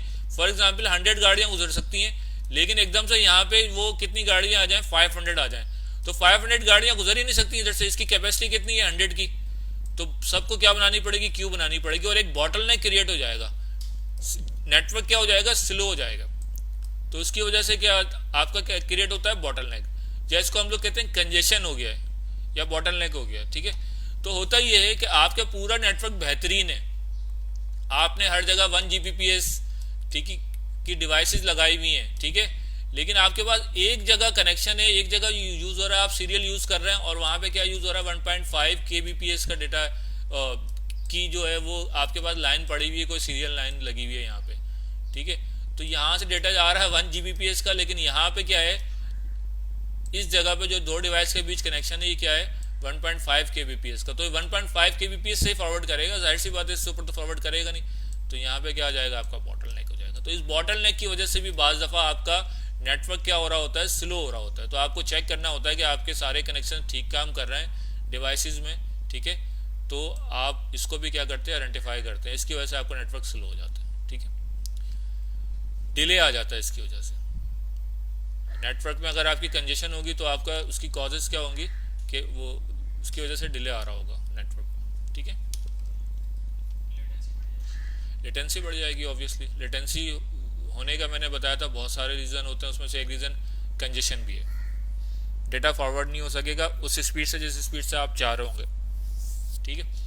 या देखो यार, आपका क्या होता, क्या घर में राउटर लगा हुआ है आपका, ठीक है, आपके घर के सारे अफराद कनेक्ट हुए हुए हैं, ठीक है, आप कनेक्ट हुए हैं, आपने यूट्यूब खोला हुआ है, मैंने आपको उस दिन भी एग्जाम्पल दी थी, ठीक है, यूट्यूब खोला हुआ है, उसके बाद आपका एक भाई कनेक्ट हुआ, अब आपके पास बैंडविड्थ कितनी है, फॉर एग्जांपल 4 Mbps का कनेक्शन लिया हुआ है आपने, भाई कनेक्ट हुआ, उसने क्या किया, स्ट्रीमिंग, क्रिकेट आ रहा था, स्ट्रीमिंग साइट लगा ली, अब आप बैठे हुए हैं यहाँ पे, ठीक है, आपने www.facebook लिखा और आपकी फेसबुक ही नहीं खुल रही है, सही, तो डिनाई तो कभी भी नहीं करेगा क्योंकि पैकेट स्विच नेटवर्क चल रहा है। लेकिन यहाँ पे क्या क्रिएट होगा, बॉटल नेक क्रिएट हो जाएगा कि यहाँ पे क्या है, 4 Mbps का कनेक्शन है, लेकिन आप इस वक्त ट्राई कर रहे हो डेटा को गेट करने के लिए, फॉर एग्जाम्पल 100 Mbps या 10 Mbps तक आप गेट करने की कोशिश कर रहे हो, तो फिर ये क्या करेगा, यहाँ पे क्यू बन जाएगी और फिर ये प्रोसेस करेगा स्लो स्लो सबको, तो आपका जो पेज है वो भी थोड़ी देर के बाद खुल रहा होगा और यूट्यूब भी अटकना शुरू हो जाएगा और इसकी स्ट्रीमिंग भी क्या करेगी, जर्क मारना शुरू हो जाएगी।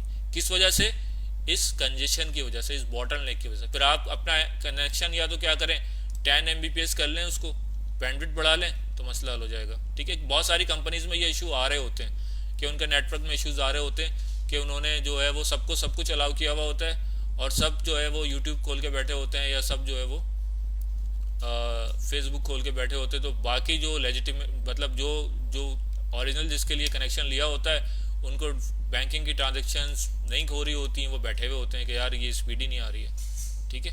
तो या तो आप उसको ऑप्टिमाइज करो, नेटवर्क को बंद करो सारी चीज़ें जिसको ज़रूरत नहीं है जिसको, या फिर आप क्या कर दो, 10 Mbps 50 Mbps या 100 Mbps कर दो, तो फिर वो बॉटल नेक ख़त्म हो जाएगा, ठीक है। यहां तक क्लियर है?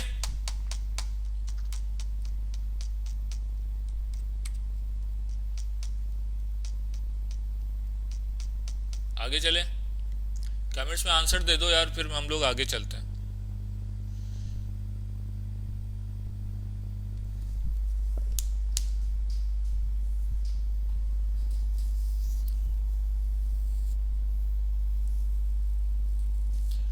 बॉटल नेक बताया तो है मैंने, हसनैन डिटेल में बताई है मैंने चीज़ कि बॉटल नेक कंजेशन जो हो जाता है ना डिवाइसेस के बीच में, मतलब ये कि इसकी बैंडविड्थ कम है और डेटा का फ्लो ज़्यादा हो गया। जिस तरह मैंने रोड की एग्जांपल दी थी कि कंजेशन हो जाता है तो फिर क्या हो जाता है, डेटा का फ्लो स्लो हो जाता है, तो वो कंजेशन है, रुकावट आ गई, मतलब रुकावट आ गई कोई बीच में, ठीक है, तो वो कंजेशन है। उसी को हम लोग एक टर्म यूज करते हैं, बॉटल नेक कहते हैं कि भाई बॉटल नेक हो गया ये, ठीक है।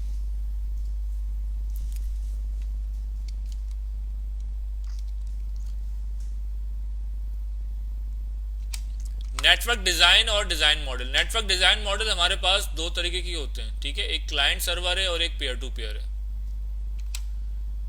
पेयर टू पेयर हमारी एग्जांपल अगर इसकी है तो अगर मैं इसकी एग्जांपल लूं, पेयर टू पेयर नेटवर्क किस टाइप के होते हैं, पेयर टू पेयर के अंदर जो है कोई सेंट्रलाइज सर्वर नहीं होता, आपकी सारी डिवाइसेस क्या होती हैं, एक दूसरे से रिसोर्सेज क्या कर रही होंगी, शेयर कर रही होंगी, या तो किसी वक्त ये सर्वर बना हुआ होगा या किसी वक्त ये बना हुआ होगा, मतलब कोई सेंट्रलाइज सर्वर नहीं होगा, सब एक दूसरे के साथ रिसोर्सेज को क्या कर रहे होंगे, शेयर कर रहे होंगे। या इसको मैं कहते हैं, इसको वर्क ग्रुप एनवायरनमेंट भी कहते हैं। अगर विंडोज वर्क ग्रुप की बात करें तो वर्क ग्रुप एनवायरनमेंट क्या होता है, आपका पेयर टू पेयर एनवायरनमेंट होता है, ठीक है।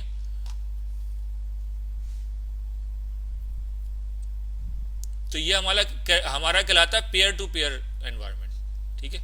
लेकिन अगर मैं क्लाइंट सर्वर की बात करूं तो क्लाइंट सर्वर में क्या होगा, क्लाइंट सर्वर में क्या होगा, एक सेंट्रल सर्वर होगा, ठीक है, और जो क्लाइंट होंगे वो सारे के सारे किससे क्यूरी कर रहे होंगे, सर्वर से कर रहे होंगे, आपस में इनकी कम्युनिकेशन नहीं होगी, ये सर्वर को क्यूरी कर रहे होंगे और सर्वर क्या करेगा, रेस्पॉन्स करेगा उस हर क्यूरी का, ठीक है।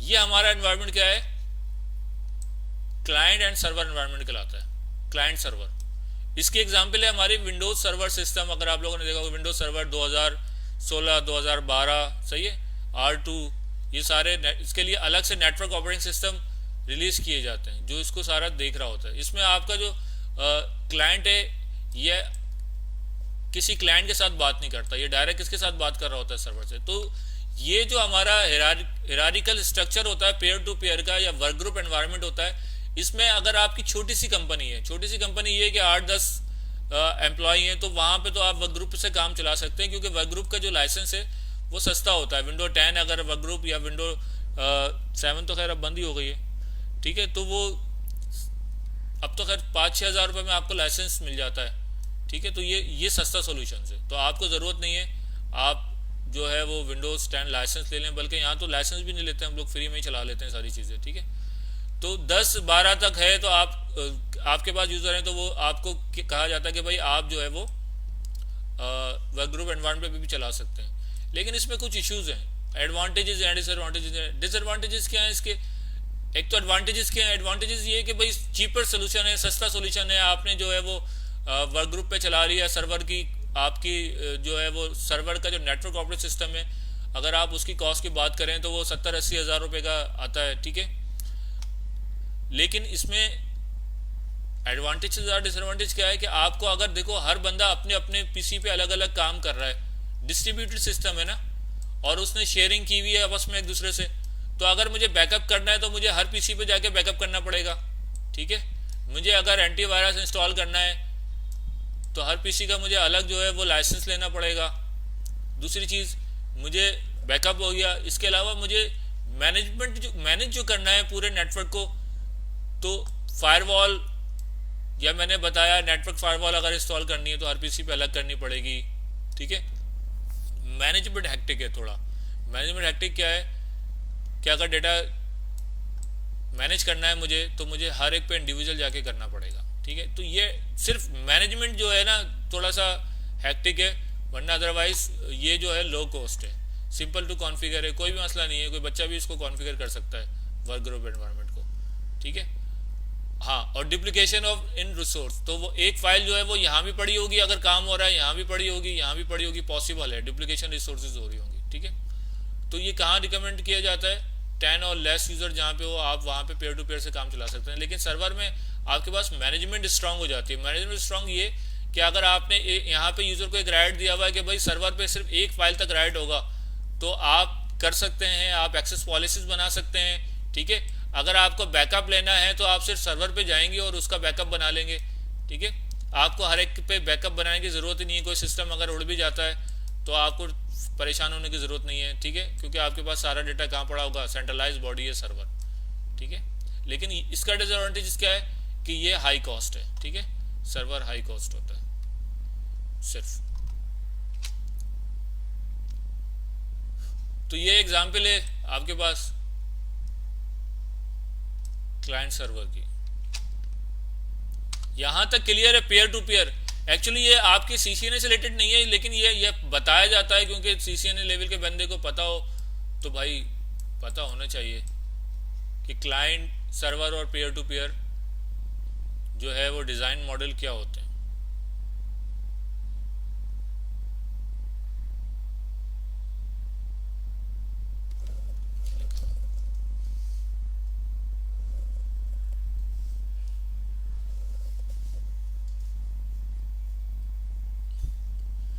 हाँ, आप चला सकते हैं, आप एट ए टाइम चला सकते हैं कि आप जो है वो इनकी पेयरिंग भी कर दें दोनों की आपस में, और इसको सर्वर के साथ भी कनेक्ट कर दें, दोनों एक साथ आप रन कर सकते हैं प्रैक्टिकली, ठीक है, कोई इशू नहीं है।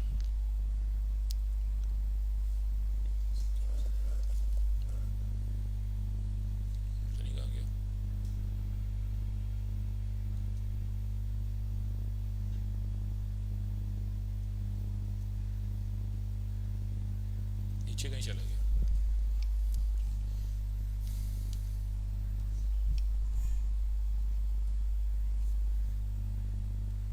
यहां तक क्लियर है, तो फिर आगे चलते हैं, कोई क्वेश्चन है तो पूछ लो यार।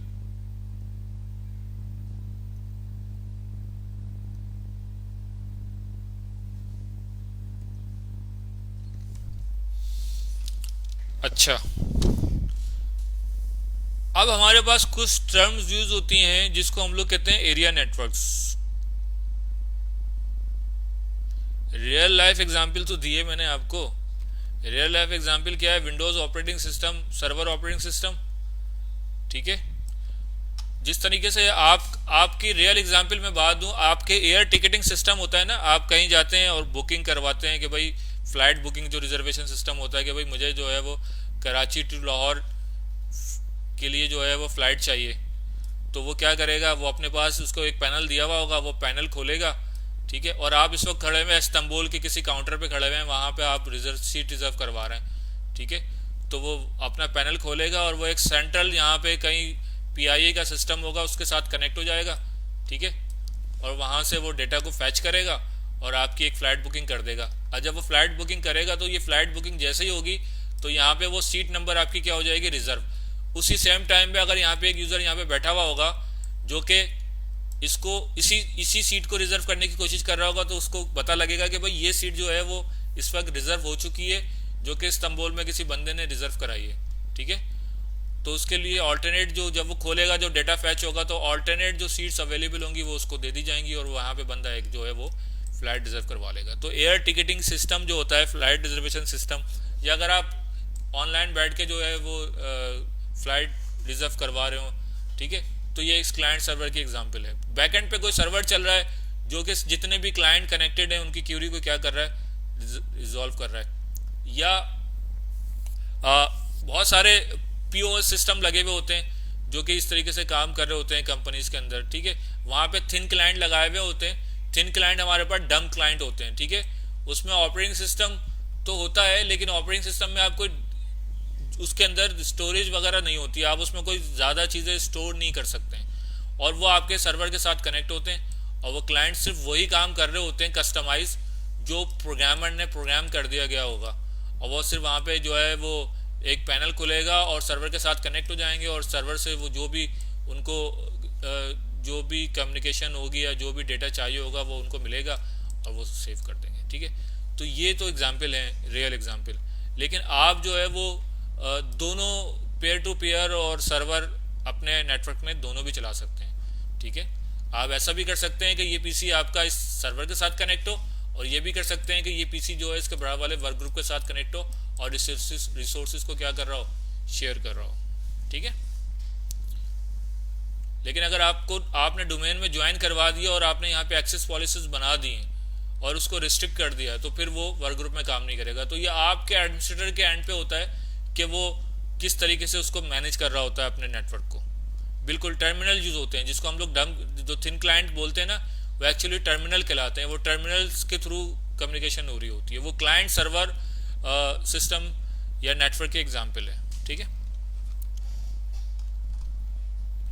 वो डम टर्मिनल होते हैं, उस पर और कोई काम नहीं कर सकते आप। अगर एयरपोर्ट पर जाएंगे तो उन्होंने जो है वो थिन क्लाइंट लगाए हुए होते हैं जो सर्वर से कनेक्ट होते हैं, वो सिर्फ फ्लाइट रिजर्वेशन के लिए काम कर रहे होते हैं, ठीक है। लेकिन अगर आप ऑनलाइन करना चाहें तो ऑब्वियसली फिर आप का वो डम या थिन क्लाइंट नहीं होगा, फिर वो आपको पैनल के थ्रू कोई एपीआई के थ्रू एक्सेस दे देगा आपको अपने सर्वर का, और वहाँ से आप फ्लाइट रिजर्व करा सकते हैं। तो हाँ, यहाँ पे मिक्स एनवायरनमेंट चल रहा होता है, क्लाइंट सर्वर भी चल रहा होता है, पीयर टू पीयर भी चल रहा होता है, ठीक है। कहीं पे दोनों भी चल रहे होते हैं।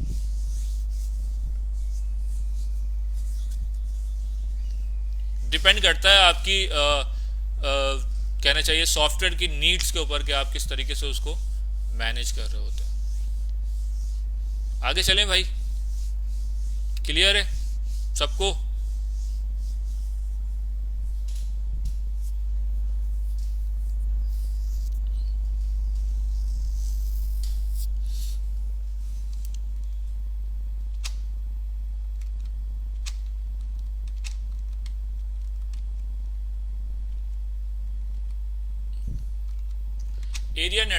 एरिया नेटवर्क में बहुत सारे हमारे पास क्लासिफिकेशंस हैं। मतलब एक नेटवर्क को इन्होंने डिवाइड किया हुआ है कि भाई मुख्तलिफ नेटवर्क में डिवाइड कर दिया गया है, उसके साइज और उस साइज ही कह सकते हैं, उसके साइज के हिसाब से कि भाई साइज नेटवर्क का कितना बड़ा है, तो वो नेटवर्क आपका जो है वो जोग्राफिकल लोकेशंस के हिसाब से हम लोग उसको क्लासिफाई कर सकते हैं। भाई उसमें सबसे पहले हमारे पास आता है पर्सनल एरिया नेटवर्क, पैन, ठीक है। इसकी एग्जांपल है हमारे पास ब्लूटूथ।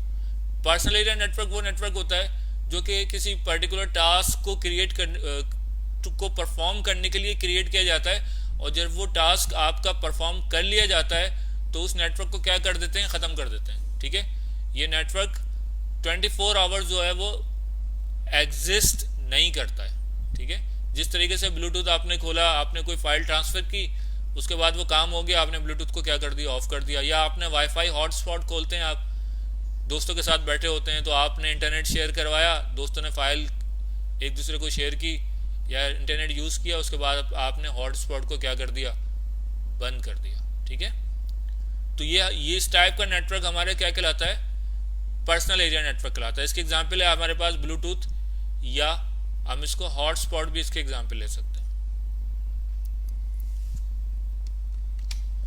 सेकंड नेटवर्क है हमारा local area network. Local area network इन ए बिल्डिंग, एक बिल्डिंग के अंदर जो नेटवर्क होगा वो हमारा क्या कहलाएगा, लोकल एरिया नेटवर्क। लेकिन ये जरूरी नहीं है कि ये बिल्डिंग हो सकता है कि मेरे पास दो बिल्डिंग हो बराबर बराबर में, ठीक है, और मैंने इस बिल्डिंग को इस बिल्डिंग के साथ कनेक्ट किया हो, तो फिर जो मेरा नेटवर्क बनेगा ये एक पूरा मेरा क्या हो जाएगा, लैन हो जाएगा। ठीक है, एक एडमिनिस्ट्रेटर या एक कंपनी जो अपने पूरे नेटवर्क को जो देख रही है या उसको जो मैनेज कर रही है, ठीक है, वो क्या कहलाता है, लैन आपका। ठीक है, इसको हम लोग क्या कहते हैं, लोकली। लोकली मतलब क्या है, कंपनी का नेटवर्क, आपका नेटवर्क, वो क्या कहलाएगा, लैन। मतलब आपके घर पे वाईफाई राउटर लगा हुआ और आपके सारे लोग कनेक्ट हुए हैं उसके साथ, तो वो क्या हो जाएगा, योर लैन। ठीक है, आपका लैन। इसीलिए हम इसको क्या कहते हैं, लोकल एरिया नेटवर्क। तो इसकी बाउंड्री नॉर्मली क्या आ जाता है कि भाई एक फ्लोर है,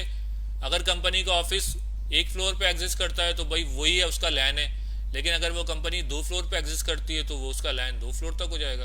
अगर वो कंपनी के पास पूरी बिल्डिंग है तो फिर वो पूरी बिल्डिंग उसका लैन हो जाएगी। ठीक है, और अगर दूसरी बिल्डिंग भी ले ली और उसको कनेक्ट कर दिया तो वो भी उसका लोकल एरिया नेटवर्क भाई दो बिल्डिंग तक फैला हुआ है, तो हो सकता है, कोई इशू नहीं है। ठीक है, लेकिन होगा वो लोकल नेटवर्क। लोकल नेटवर्क क्या मतलब, बाहर से कोई नेटवर्क इसके साथ कनेक्ट नहीं होगा, ये अपना इसका नेटवर्क है, इसीलिए इसको हम क्या कहते हैं, लोकल एरिया नेटवर्क।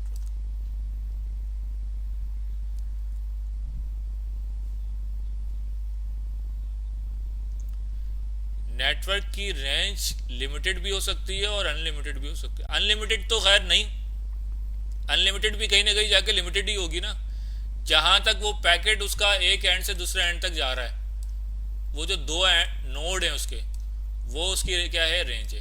अब हो सकता है कि एक कंपनी यहाँ पे हो और इन्होंने इसको कराची में है, ठीक है, और यहाँ पे इसका एक ब्रांच ऑफिस क्या है, लाहौर में,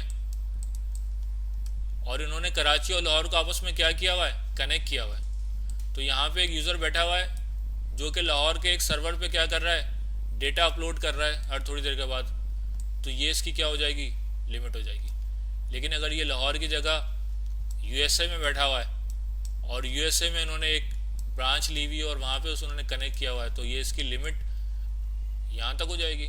ठीक है, तो डिपेंड करता है नेटवर्क के साइज के ऊपर। मैंने आपको बताया कि उसका क्या साइज है। ठीक है, आप अपने लैन को कहाँ से कहाँ तक एक्सेस दे रहे हैं, तो जाहिर सी बात है यूएसए तक अगर उसको आप एक्सेस दे रहे हैं तो फिर आप जाहिर सी बात है यहाँ पे आपने अपनी लाइन तो नहीं बिछाई हुई होगी ना, आपने यहाँ पे इंटरनेट कहीं बीच में लिया हुआ होगा, पब्लिक नेटवर्क कनेक्ट किया होगा। तो जब पब्लिक नेटवर्क कनेक्ट कर दिया तो फिर ये लैन नहीं रहा। ठीक है, या आपने कराची से लाहौर तक अगर एक लाइन बिछाई हुई है तो यहाँ पे आपने अगर इसको, आप तो अपनी लाइन नहीं बिछा सकते हो ना यहाँ तक, तो आपने किसी न किसी थर्ड पार्टी से आईएसपी से कनेक्टिविटी ली होगी, वीपीएन बनाया होगा या पॉइंट टू पॉइंट लिया हुआ होगा, तो फिर आपका यहाँ पे ये लैन नहीं रहेगा। ठीक है, ये फिर क्या हो जाएगा, वैन। ठीक है, तो लैन जो बात हो रही है वो लोकली बात हो रही है कि लोकली आपका एक नेटवर्क चल रहा है। ठीक है, लेकिन अगर बीच में थर्ड पार्टी इन्वॉल्व हो जाती है, थर्ड पार्टी कौन, आईएसपी, तो फिर क्या हो जाता है, वो वैन। ठीक है, एक होता है metropolitan area network, multiple building in the same net city. अब कराची के अंदर ही मेरे 4 ब्रांचेज हैं। ठीक है, फॉर एग्जांपल मैं फूड पांडा डिलीवरी करता हूँ, तो फूड पांडा की एक जो है वो कराची में 4 लोकेशन पे मेरे जो है वो ऑफिस हैं और मैं इनको आपस में कनेक्ट करना चाह रहा हूँ। ठीक है, कनेक्ट करने के लिए ऑब्वियसली मैं कोई ना कोई जो है थर्ड पार्टी यूज़ करूँगा, लेकिन ये जो विद इन द सिटी जो मेरा नेटवर्क चलेगा, ये नेटवर्क क्या कहलाता है, मैन। ठीक है यार, ये इसमें कोई हार्ड एंड फास्ट रूल नहीं है, ये सिर्फ टर्मिनोलॉजीज हैं याद रखने के लिए, ठीक है। अब अगर देखो मैंने ये एग्जांपल दी थी आपको कि कराची से लाहौर, अगर मैं यहाँ अपना वीपीएन क्रिएट कर दूं, वीपीएन का एक टनल बना दूं, और यहाँ पे मैं अपनी प्राइवेट आईपीस, यहाँ पे प्राइवेट आईपीस के साथ क्या कर दूं, राउट करवा दूं, तो ये देखा जाए तो ये मेरा एक लैन ही बन जाएगा ना, ठीक है। तो वो अभी आपको चीज़ें मैंने बताया ना, एक पजल गेम है, जब आप वहाँ पे पहुँचोगे तो आपको समझ आएगी। तो अभी आप सिंपल टर्मिनोलॉजी से इसमें ज़्यादा कंफ्यूज नहीं हो कि भाई एक लोकल बिल्डिंग के अंदर अगर होगा लैन तो वो मेरा लैन है, उसमें थर्ड पार्टी इन्वॉल्व नहीं है। और अगर विद इन द सिटी अगर जो है वो मेरी ब्रांचेस चल रही हैं तो वो मेरा मैन हो जाएगा, ठीक है। अक्रॉस द सिटी अगर है तो मेरा क्या हो जाएगा, वो वैन हो जाएगा, ठीक है। और अगर मेरी यूनिवर्सिटीज़ के कैंपसेस होते हैं बहुत सारे, यहाँ तो यूनिवर्सिटीज़ बड़ी होती हैं लेकिन बाहर तो किलोमीटर्स में फैली हुई होती हैं यूनिवर्सिटीज़, तो वो मुख्तलिफ कैंपसेस को आपस में कनेक्ट करते हैं, तो वो हम लोग उसको कहते हैं कैन, कैंपस एरिया नेटवर्क, ठीक है। वो कहलाता है कैन।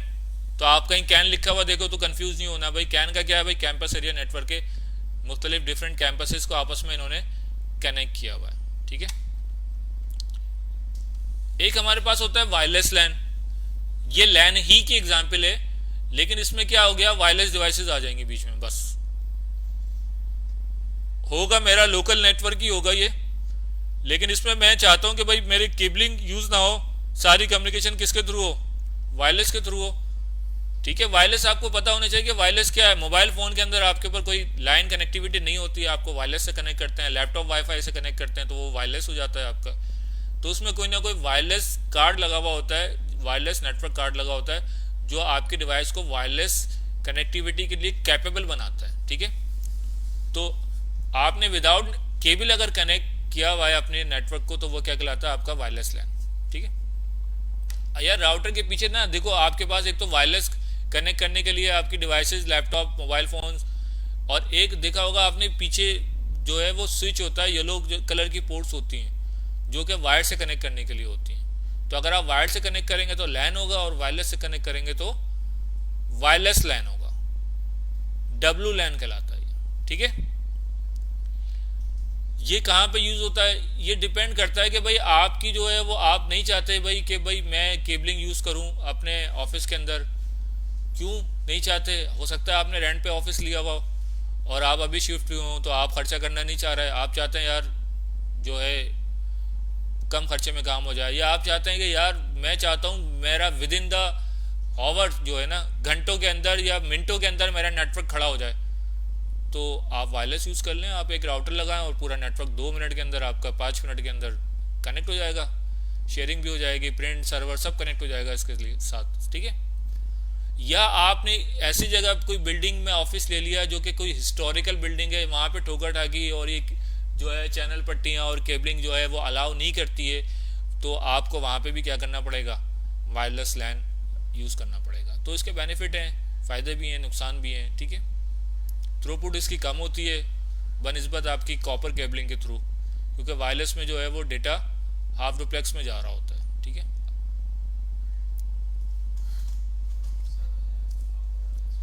हाफ डुप्लेक्स तो पढ़ा चुका हूँ लोगों, हाफ डुप्लेक्स डुप्लेक्स तो पढ़ा चुका हूँ। मैन रिपीट कर दें, मैन मैंने बताया था कि विद इन द सिटी अगर मेरी ब्रांचेस हैं मुख्तलिफ और मैं उनको कनेक्ट करना चाहता हूँ तो मैं किस तरीके से कनेक्ट करूँगा। देखो आप दो तरीके हैं मेरे पास। कराची फॉर एग्जांपल, ये कराची के अंदर मेरे पास 2 लोकेशन थी। एक लोकेशन है मेरे पास DHA, ठीक है, DHA में मेरा ऑफिस है, और एक ऑफिस है मेरा गुलशन के अंदर, ठीक है। पूरी बिल्डिंग है मेरे पास, ठीक है। अब मैं चाहता हूँ ये बिल्डिंग जो है मैं इसको कनेक्ट कर दूँ DHA वाले बिल्डिंग है। अब इसके 2 तरीके हैं, या तो ये कि मैं एक फाइबर ऑप्टिक बिछा दूं ग्राउंड और कनेक्ट कर दूं, या दूसरा तरीका ये है कि यहाँ पे मैं क्या करूं, एक वायरलेस टावर खड़ा करूं और यहाँ पे मैं एक वायरलेस मॉडेम लगाऊं टावर के ऊपर, और यहाँ भी मैं एक वायरलेस मॉडेम लगाऊं, और साइड लाइन ऑफ साइड मेरी क्लियर होगी बिल्डिंग के टावर पे, और मैं इसको 20 किलोमीटर है फॉर एग्जाम्पल ये, ठीक है। तो 20 किलोमीटर्स की डिवाइसेस आती हैं जो कि मैं यूज़ कर सकता हूँ वायरलेस मॉडेम, जिसके लिए मुझे लाइसेंसिंग फ्रीक्वेंसी की ज़रूरत नहीं होती, ठीक है। अनलाइसेंस बैंड होते हैं वो, तो उसमें मैं इसको कनेक्ट कर दूं और मेरी डीएचए जो है वो गुलशन के साथ कनेक्ट हो जाए। किस तरह कनेक्ट हो जाएगी, वायरलेस के थ्रू मैंने क्या कर दिया, वायरलेस मॉडेम लगा के कनेक्ट कर दिया इसको, और मेरे यहाँ के यूजर आराम से जो है वो यहाँ के यूजर के साथ क्या कर रहे हैं, कम्युनिकेट कर रहे हैं। तो ये मेरा क्या कहलाएगा भाई, मैन। ठीक है, विद इन द सिटी।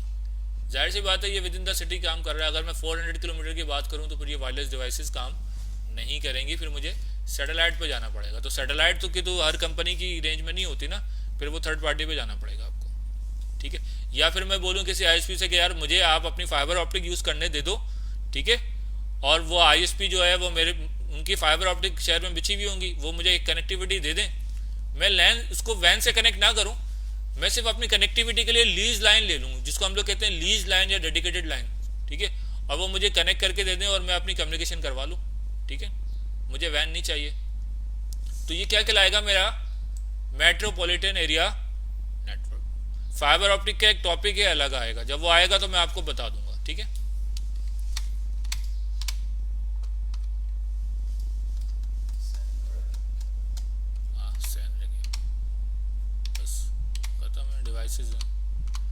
इसी तरीके से आपके पास एक होता है स्टोरेज एरिया नेटवर्क, या आप भी टर्मिनोलॉजीज देखोगे, कहीं लिखा हुआ देखोगे यार सैन।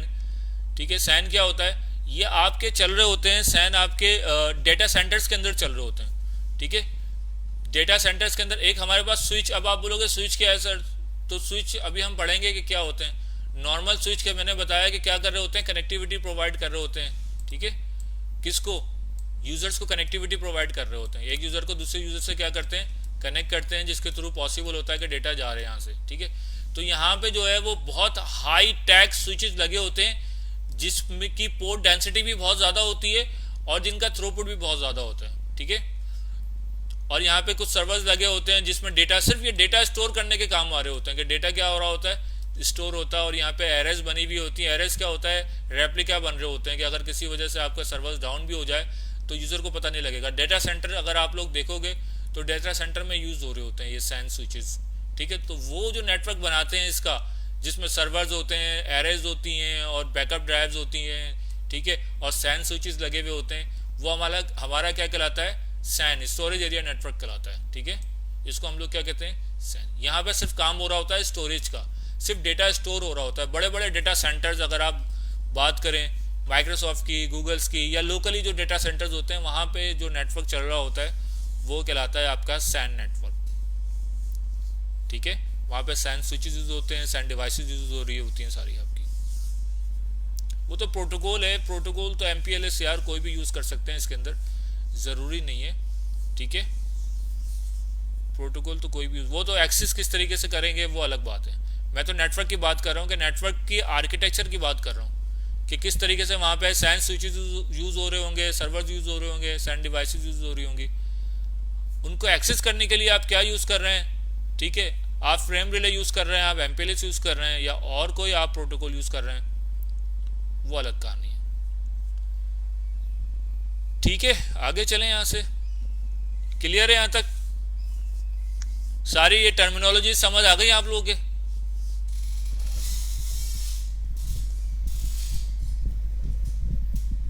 मुझे रेस्पॉन्स दे दो यार कमेंट में।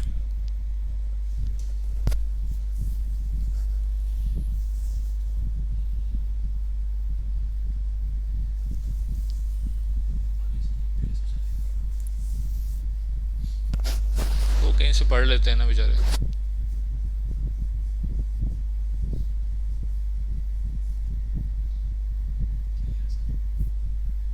सही है।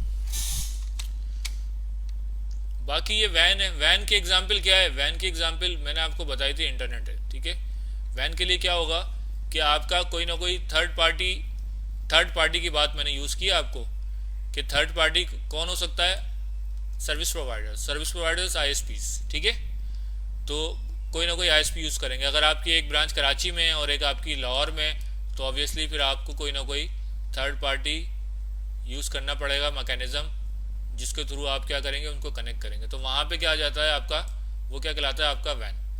ठीक है, मल्टीपल सिटीज़, डिफरेंट सिटीज़ को अगर आपने कनेक्ट करना है ऑफिस की, तो आप क्या यूज़ करेंगे, वैन।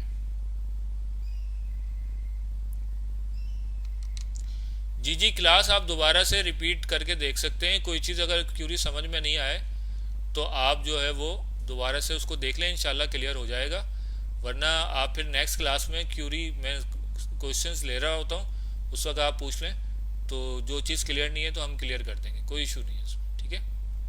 असल मकसद ये है कि आप लोगों को पूछने का मकसद भी यही होता है कि आप लोगों को कॉन्सेप्ट क्लियर होने चाहिए। कॉन्सेप्ट क्लियर होंगे तो फिर आगे की चीज़ें समझ आएंगी। अगर अभी क्लियर नहीं होंगे और मैं आगे चला जाऊंगा, वाईफाई डिवाइस की एग्जाम्पल, वाईफाई डिवाइस वैन की एग्जाम्पल, सैटेलाइट है ना, सैटेलाइट पे आपकी सैटेलाइट कनेक्टिविटी लेते हैं ना आप, ट्रांसवर्ल्ड से भी मिलती है या और कोई कंपनी है वो आपको सैटेलाइट, तो सैटेलाइट पे आप क्या करते हैं, घर के बाहर आप एक डिश एंटीना टाइप की ऐसी चीज़ होती है, ठीक है, ये डिवाइस आती है, ये आप जब सैटेलाइट कनेक्शन लेते हैं तो यहाँ पे एक एलन भी लगी हुई होती है, डिजिटल एलन भी कहलाती है।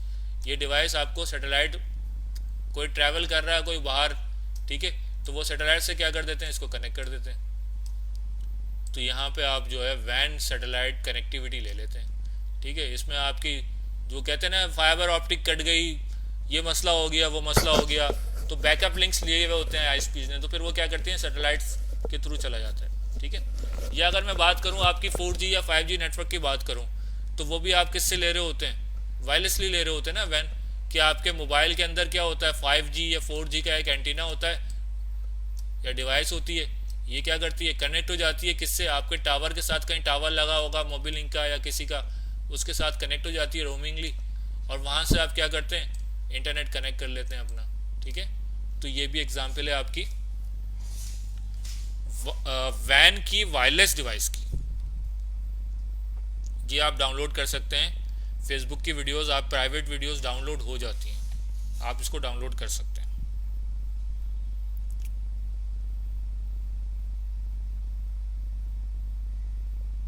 ठीक है, लिखा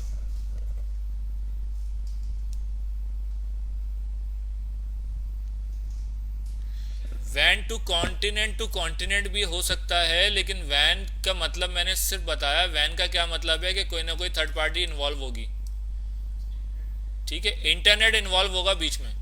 तो ज़रूरी नहीं है कि आप जो है वो कॉन्टिनेंट के अंदर ना हो तो वो वैन नहीं है, ऐसा नहीं है भाई, ठीक है। अगर आपकी कराची के अंदर ही आपकी 2 ब्रांचेज हैं और आपने कनेक्टिविटी ले ली, ये मैंने डीएचए की बताई थी ना, डीएचए और गुलशन, लेकिन आपने जो इन्वॉल्व कर दिया, किसको कर दिया, एक आईएसपी को इन्वॉल्व कर दिया, ठीक है। आपने यहाँ भी क्या ले लिया, एक इंटरनेट का कनेक्शन ले लिया, और यहाँ भी क्या ले लिया, एक इंटरनेट का कनेक्शन ले लिया, और इसके थ्रू आपने कनेक्टिविटी बना दी, तो ये क्या है आपका भाई, वैन है ये, ठीक है, ये लैन नहीं कहलाएगा। क्यों, क्योंकि बीच में कौन इन्वॉल्व हो रहा है, आईएसपी। आपका नेटवर्क नहीं है ना, किसी और का नेटवर्क है जो कि आप यूज कर रहे हैं कनेक्टिविटी बनाने के लिए, इसलिए वो क्या है, वैन, सही है ना। तो फिर वो लैन नहीं रहेगा। मैं अगर यहाँ पे घर पे बैठा हुआ हूँ, ठीक है, और नीचे वाले फ्लोर पे मैंने कनेक्ट किया हुआ है, तो वो लैन नहीं रहेगा।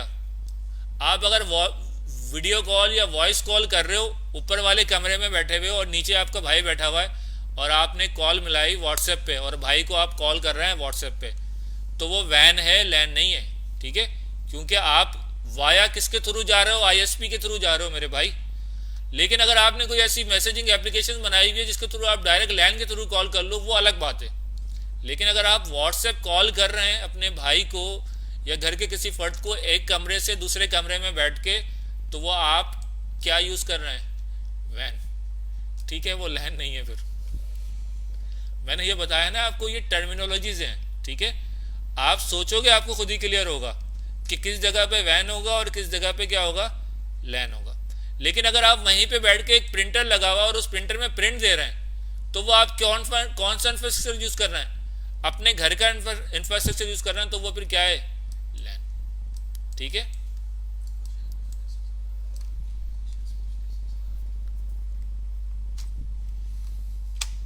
अच्छा सवाल था वैसे तुम्हारा,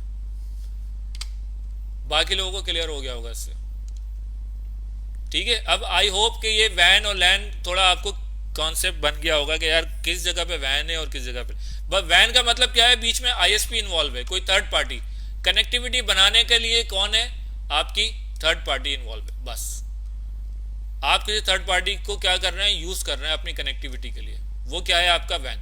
वो चाहे आप बराबर वाले कमरे में बैठे हो, चाहे आप जो है वो अमेरिका में बैठे हो, चाहे आप लाहौर में बैठे हो, इससे कोई फर्क नहीं पड़ता। ठीक है।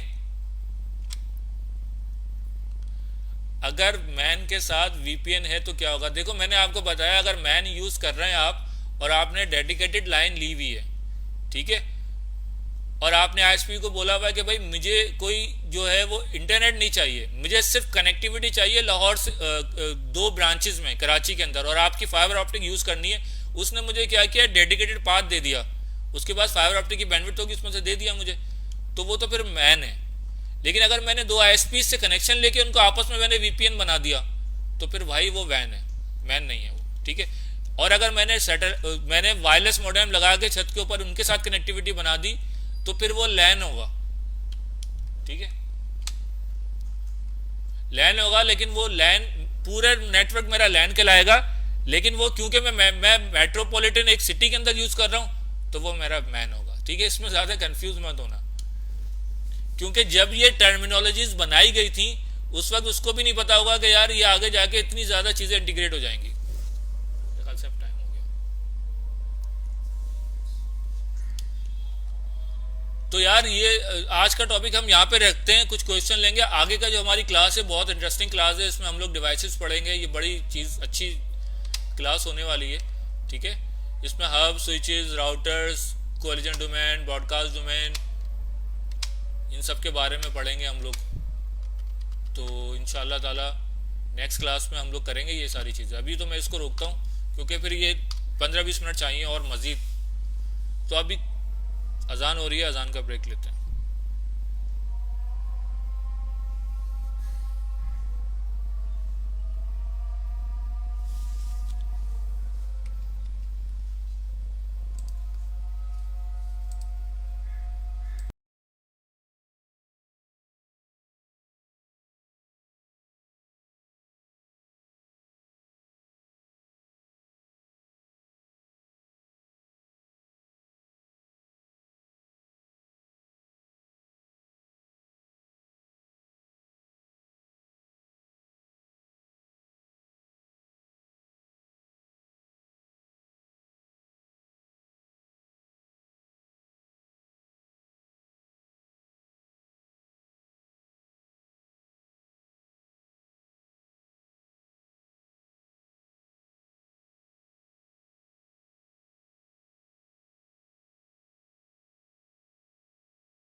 यार नोट्स नहीं है तो पूरी वीडियो रिकॉर्ड हो गई ना, आपका जब दिल चाहे डाउनलोड कर लो, देख लो उसको, तो जाहिर सी बात है वीडियो में पूरे नोट्स भी मौजूद हैं। अलग से अगर आप लोगों को और डिटेल में ये चीज़ पढ़नी है तो फिर आप जो है वो नेटाकैट पे जाएं, और उस पर बहुत डिटेल में चीज़ें लिखी हुई हैं, वहाँ से आप पढ़ें। ठीक है, तो वहाँ पे आपको मिल जाएंगे। दूसरी ये है कि मैं इस ग्रुप में बुक शेयर कर दूंगा, सिस्को की ऑफिशियल जो बुक है फॉर सीसीएनए, तो वो बुक मैं शेयर कर दूंगा आप लोगों को। आप मैं बुक शेयर नहीं करूंगा, मैं लिंक शेयर कर दूंगा। ठीक है, तो आप वहाँ से डाउनलोड कर लीजिएगा वो बुक, तो वहाँ से भी आपको बहुत अच्छे बुक है वो सीसीएनए के लिए, वहाँ से आपको हेल्प मिल जाएगी। ठीक है, बाकी नेटाकैट पे जिन लोगों ने एग्ज़ाम नहीं दिए, तो मैं एग्ज़ाम आज ओपन कर दूंगा दोबारा। ठीक है, आप लोग कंप्लीट कर लेना। ठीक है, और चैप्टर 1, 2, 3 मतलब आप मैं खोल दूंगा सारे, और आप लोग साथ साथ जो है उसको कंप्लीट भी करते रहना। ये याद रखना, ध्यान में रखना कि जिन स्टूडेंट्स के चैप्टर एग्जाम कंप्लीट होंगे उनको ही हम फाइनल में बैठने देंगे। ठीक है, तो बाद में कोई मुझसे शिकायत नहीं करे कि सर जो है वो ये हो गया था, वो हो गया था, टाइम नहीं मिला, फलाना ढिमकाना। यार देखो, इसलिए मैं अभी से बता रहा हूँ आप लोगों को कि मैं आज खोल दूंगा तो आप लोग जो है उसको कंप्लीट कर लेना, चैप्टर 1 भी, और मजीद जो बाकी भी हम लोग पढ़ते रहेंगे। आप चाहो पहले देना तो पहले दे दो, ठीक है, कंप्लीट करके रखना तो कंप्लीट कर लो, वरना साथ साथ आप, मैं पढ़ाता रहूँगा, आप उसको भी कंप्लीट करते रहना, क्योंकि वो चैप्टर्स एग्ज़ाम जो है वो रिलेटेड टू हैं आपके नेटाकैट से, ठीक है, किस रिलेटेड है, आपके नेटाकैट से। तो वो चीज़ें आपको नेटाकैट पे मिलेंगी, वहाँ पे पढ़ लो और उसको कंप्लीट कर लो, ठीक है। मैं अभी थोड़ी देर में दोहर की नमाज के बाद दोपहर तक बैठूंगा, 2-3 बजे तक, तो मैं ओपन कर दूंगा, सारे ओपन कर दूंगा नेटाकैट के चैप्टर एग्ज़ाम। तो वो आप लोग जो है पढ़ते जाना और वो कंप्लीट करते जाना, जो जो भी चैप्टर आपके कंप्लीट होते जाएं वो आप उसका एग्ज़ाम भी देते रहना हाथ के हाथ। हम फाइनल एग्ज़ाम उन्हीं स्टूडेंट्स का लेंगे जिनके चैप्टर एग्ज़ाम कंप्लीट होंगे, बाकी को हम एंटरटेन नहीं करेंगे, ठीक है। तो माजरत पहले, आप लोग बाद में कोई शिकायत नहीं करना, मैं पहले बता रहा हूँ, जो स्टूडेंट भी अभी यहाँ पे लाइव क्लासेस में मौजूद हैं उनके लिए दोबारा से मैं बता रहा हूँ कि नेटाकैट पे मैं एग्ज़ाम ओपन कर दूंगा, चैप्टर्स एग्ज़ाम, वो आप चैप्टर पढ़ते जाना और एग्ज़ाम कंप्लीट कर लेना। यहाँ पे हम लोग कवर करते रहेंगे, चाहो तो ये कंप्लीट होता जाएगा और आप उसको करते रहो, लेकिन उसको कंप्लीट कर लेना, ठीक है, क्योंकि एक हफ्ते पहले मैं बता दूंगा कि भाई अब टाइम ख़त्म हो गया है, अब आप कंप्लीट कर लो एक ही क्लास में। अब वो कब टाइम होगा वो जल्दी से, जैसे जैसे हमारा कोर्स ख़त्म होता रहेगा मैं आपको बताता रहूँगा, ठीक है। उसके बाद हम फिर मॉड्यूल 2 में चले जाएंगे, ठीक है। जब हमारा ये कंप्लीट हो जाएगा एक मॉड्यूल इंट्रोडक्शन टू नेटवर्क का, तो हम राउटिंग स्विचिंग वाले मॉड्यूल में चले जाएंगे, उसमें फिर आगे थोड़ी और एडवांस चीज़ें भी होंगी। तो उससे बेहतर है कि आप अपना काम कंप्लीट करके रखो, ठीक है। और अगर कोई क्वेश्चन है तो पूछ लो यार, फिर बाद में मसला ये होता है कि फिर एक, क्योंकि हमने ये क्लास वीकेंड की रखी थी, मैं खुद भी थोड़ा बिजी होता हूँ, ठीक है, तो फिर वो इस तरीके से हम जवाब क्यूरी का आंसर नहीं दे पाते आप लोगों को, ठीक है। तो क्लास का जो 10 मिनट का ये हमने ब्रेक रखा है, भाई मेरा नेटाकैट पे कोर्स लॉगिन नहीं हुआ, अगर आपने एनरोलमेंट की थी तो आपका कोर्स होगा, अगर आपने एनरोलमेंट नहीं करवाई थी तो कोर्स नहीं होगा, ठीक है। और वो एनरोलमेंट अगर नहीं करवाई थी तो वो तो अब ख़त्म हो गई है, तो कोई मसला नहीं है, आप यहाँ पे कंटिन्यू कर लो, ठीक है। और अगर बीच में कोई कोर्स आएगा, अगर कोई एनरोलमेंट आएगी तो हम आपको वहाँ पे कर लेंगे, कोई ऐसा इशू नहीं है। हमारा मकसद पढ़ाना है, आपको इन्फॉर्मेशन देना है, वो हम दे रहे हैं, ठीक है। तो हम आपको ग्रुप में से नहीं निकाल रहे हैं, जो स्टूडेंट्स ग्रुप ज्वाइन कर चुके हैं वो इस ग्रुप में रहेंगे, ठीक है। तो लेक्चर आपको मिलते रहेंगे, बाकी वो नेटाकैट की बात रह गई तो वो तो एनरोलमेंट अब ख़त्म हो गई है, अब जब कोई दूसरी होगी तो हम आपको लिंक दे देंगे, तो आप उसमें एनरोल हो जाना, ठीक है। और कोई क्वेश्चन? क्योंकि यार हमारा मकसद ये नहीं है कि किसी को डिस्करेज करना, ऐसी कोई बात नहीं है। अभी आपकी सुस्ती है, आपने अगर एनरोलमेंट नहीं की तो इसमें हमारा कसूर नहीं है, वो एक टाइम फ्रेम था, उसमें हमने क्लोज कर दिया, दोबारा एडमिशन आते रहते हैं, ठीक है। तो हम लोग यहीं पे शेयर करते रहते हैं, फेसबुक का सैलानी का पेज आप ज्वाइन कर लो, तो जैसे ही कोई एडमिशन आएंगे तो हम उसमें आपको लिंक दे देंगे, आप वहाँ पे एनरोलमेंट करा लेना, तो फिर आपको उसमें हम लोग डाल देंगे। लेक्चर आपको यहाँ से मिलते रहेंगे, ग्रुप में से हम किसी को भी नहीं निकाल रहे, ठीक है। तो आप जो है वो क्लासेस अटेंड करते रहो, फिर उसको भी हम देख लेंगे। और कोई क्वेश्चन है आप लोगों का? तो हम लोग क्लास हमारी आज की एंड की तरफ जा रही है। क्लास हमारी जो रमज़ान की टाइमिंग थी वो 11 to 1 थी। हाँ, आपका चैप्टर 1 नहीं हुआ ना, आप कर लेना अभी दोबारा कंप्लीट, सही है, मैं खोल दूंगा तो आप उसको कंप्लीट कर लेना। नेक्स्ट एग्जाम आज से अटेंड करने हैं, ठीक है। नेटाकैट के चैप्टर्स वहां से पढ़ते जाओ और एग्जाम कंप्लीट करते जाओ।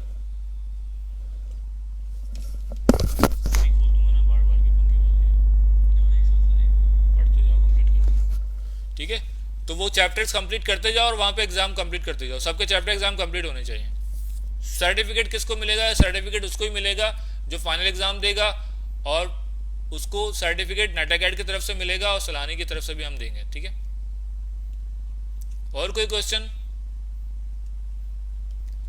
ठीक है जी, तो मैंने इंपॉर्टेंट अनाउंसमेंट भी कर दिया आप लोगों को, अगर किसी से रह गई है तो इस वीडियो को दोबारा देख लेना, तो आपको समझ आ जाएगा इंशाल्लाह। फिर हमारी रमज़ान की जो टाइमिंग है 11 to 1 PM, ठीक है, 11 से 1 बजे तक संडे को हमारी क्लास है। ये सिर्फ रमज़ान की जो 3 हफ्ते मजीद 4 हफ्ते हैं उसमें संडे वाले दिन होगी, उसके बाद दोबारा हमारी टाइमिंग 10 to 11 हो जाएगी, 10 to 1 हो जाएगी, सॉरी 10 to 1, 10 बजे से लेके 1 बजे तक 3 घंटे की क्लास हो जाएगी हमारी, ठीक है।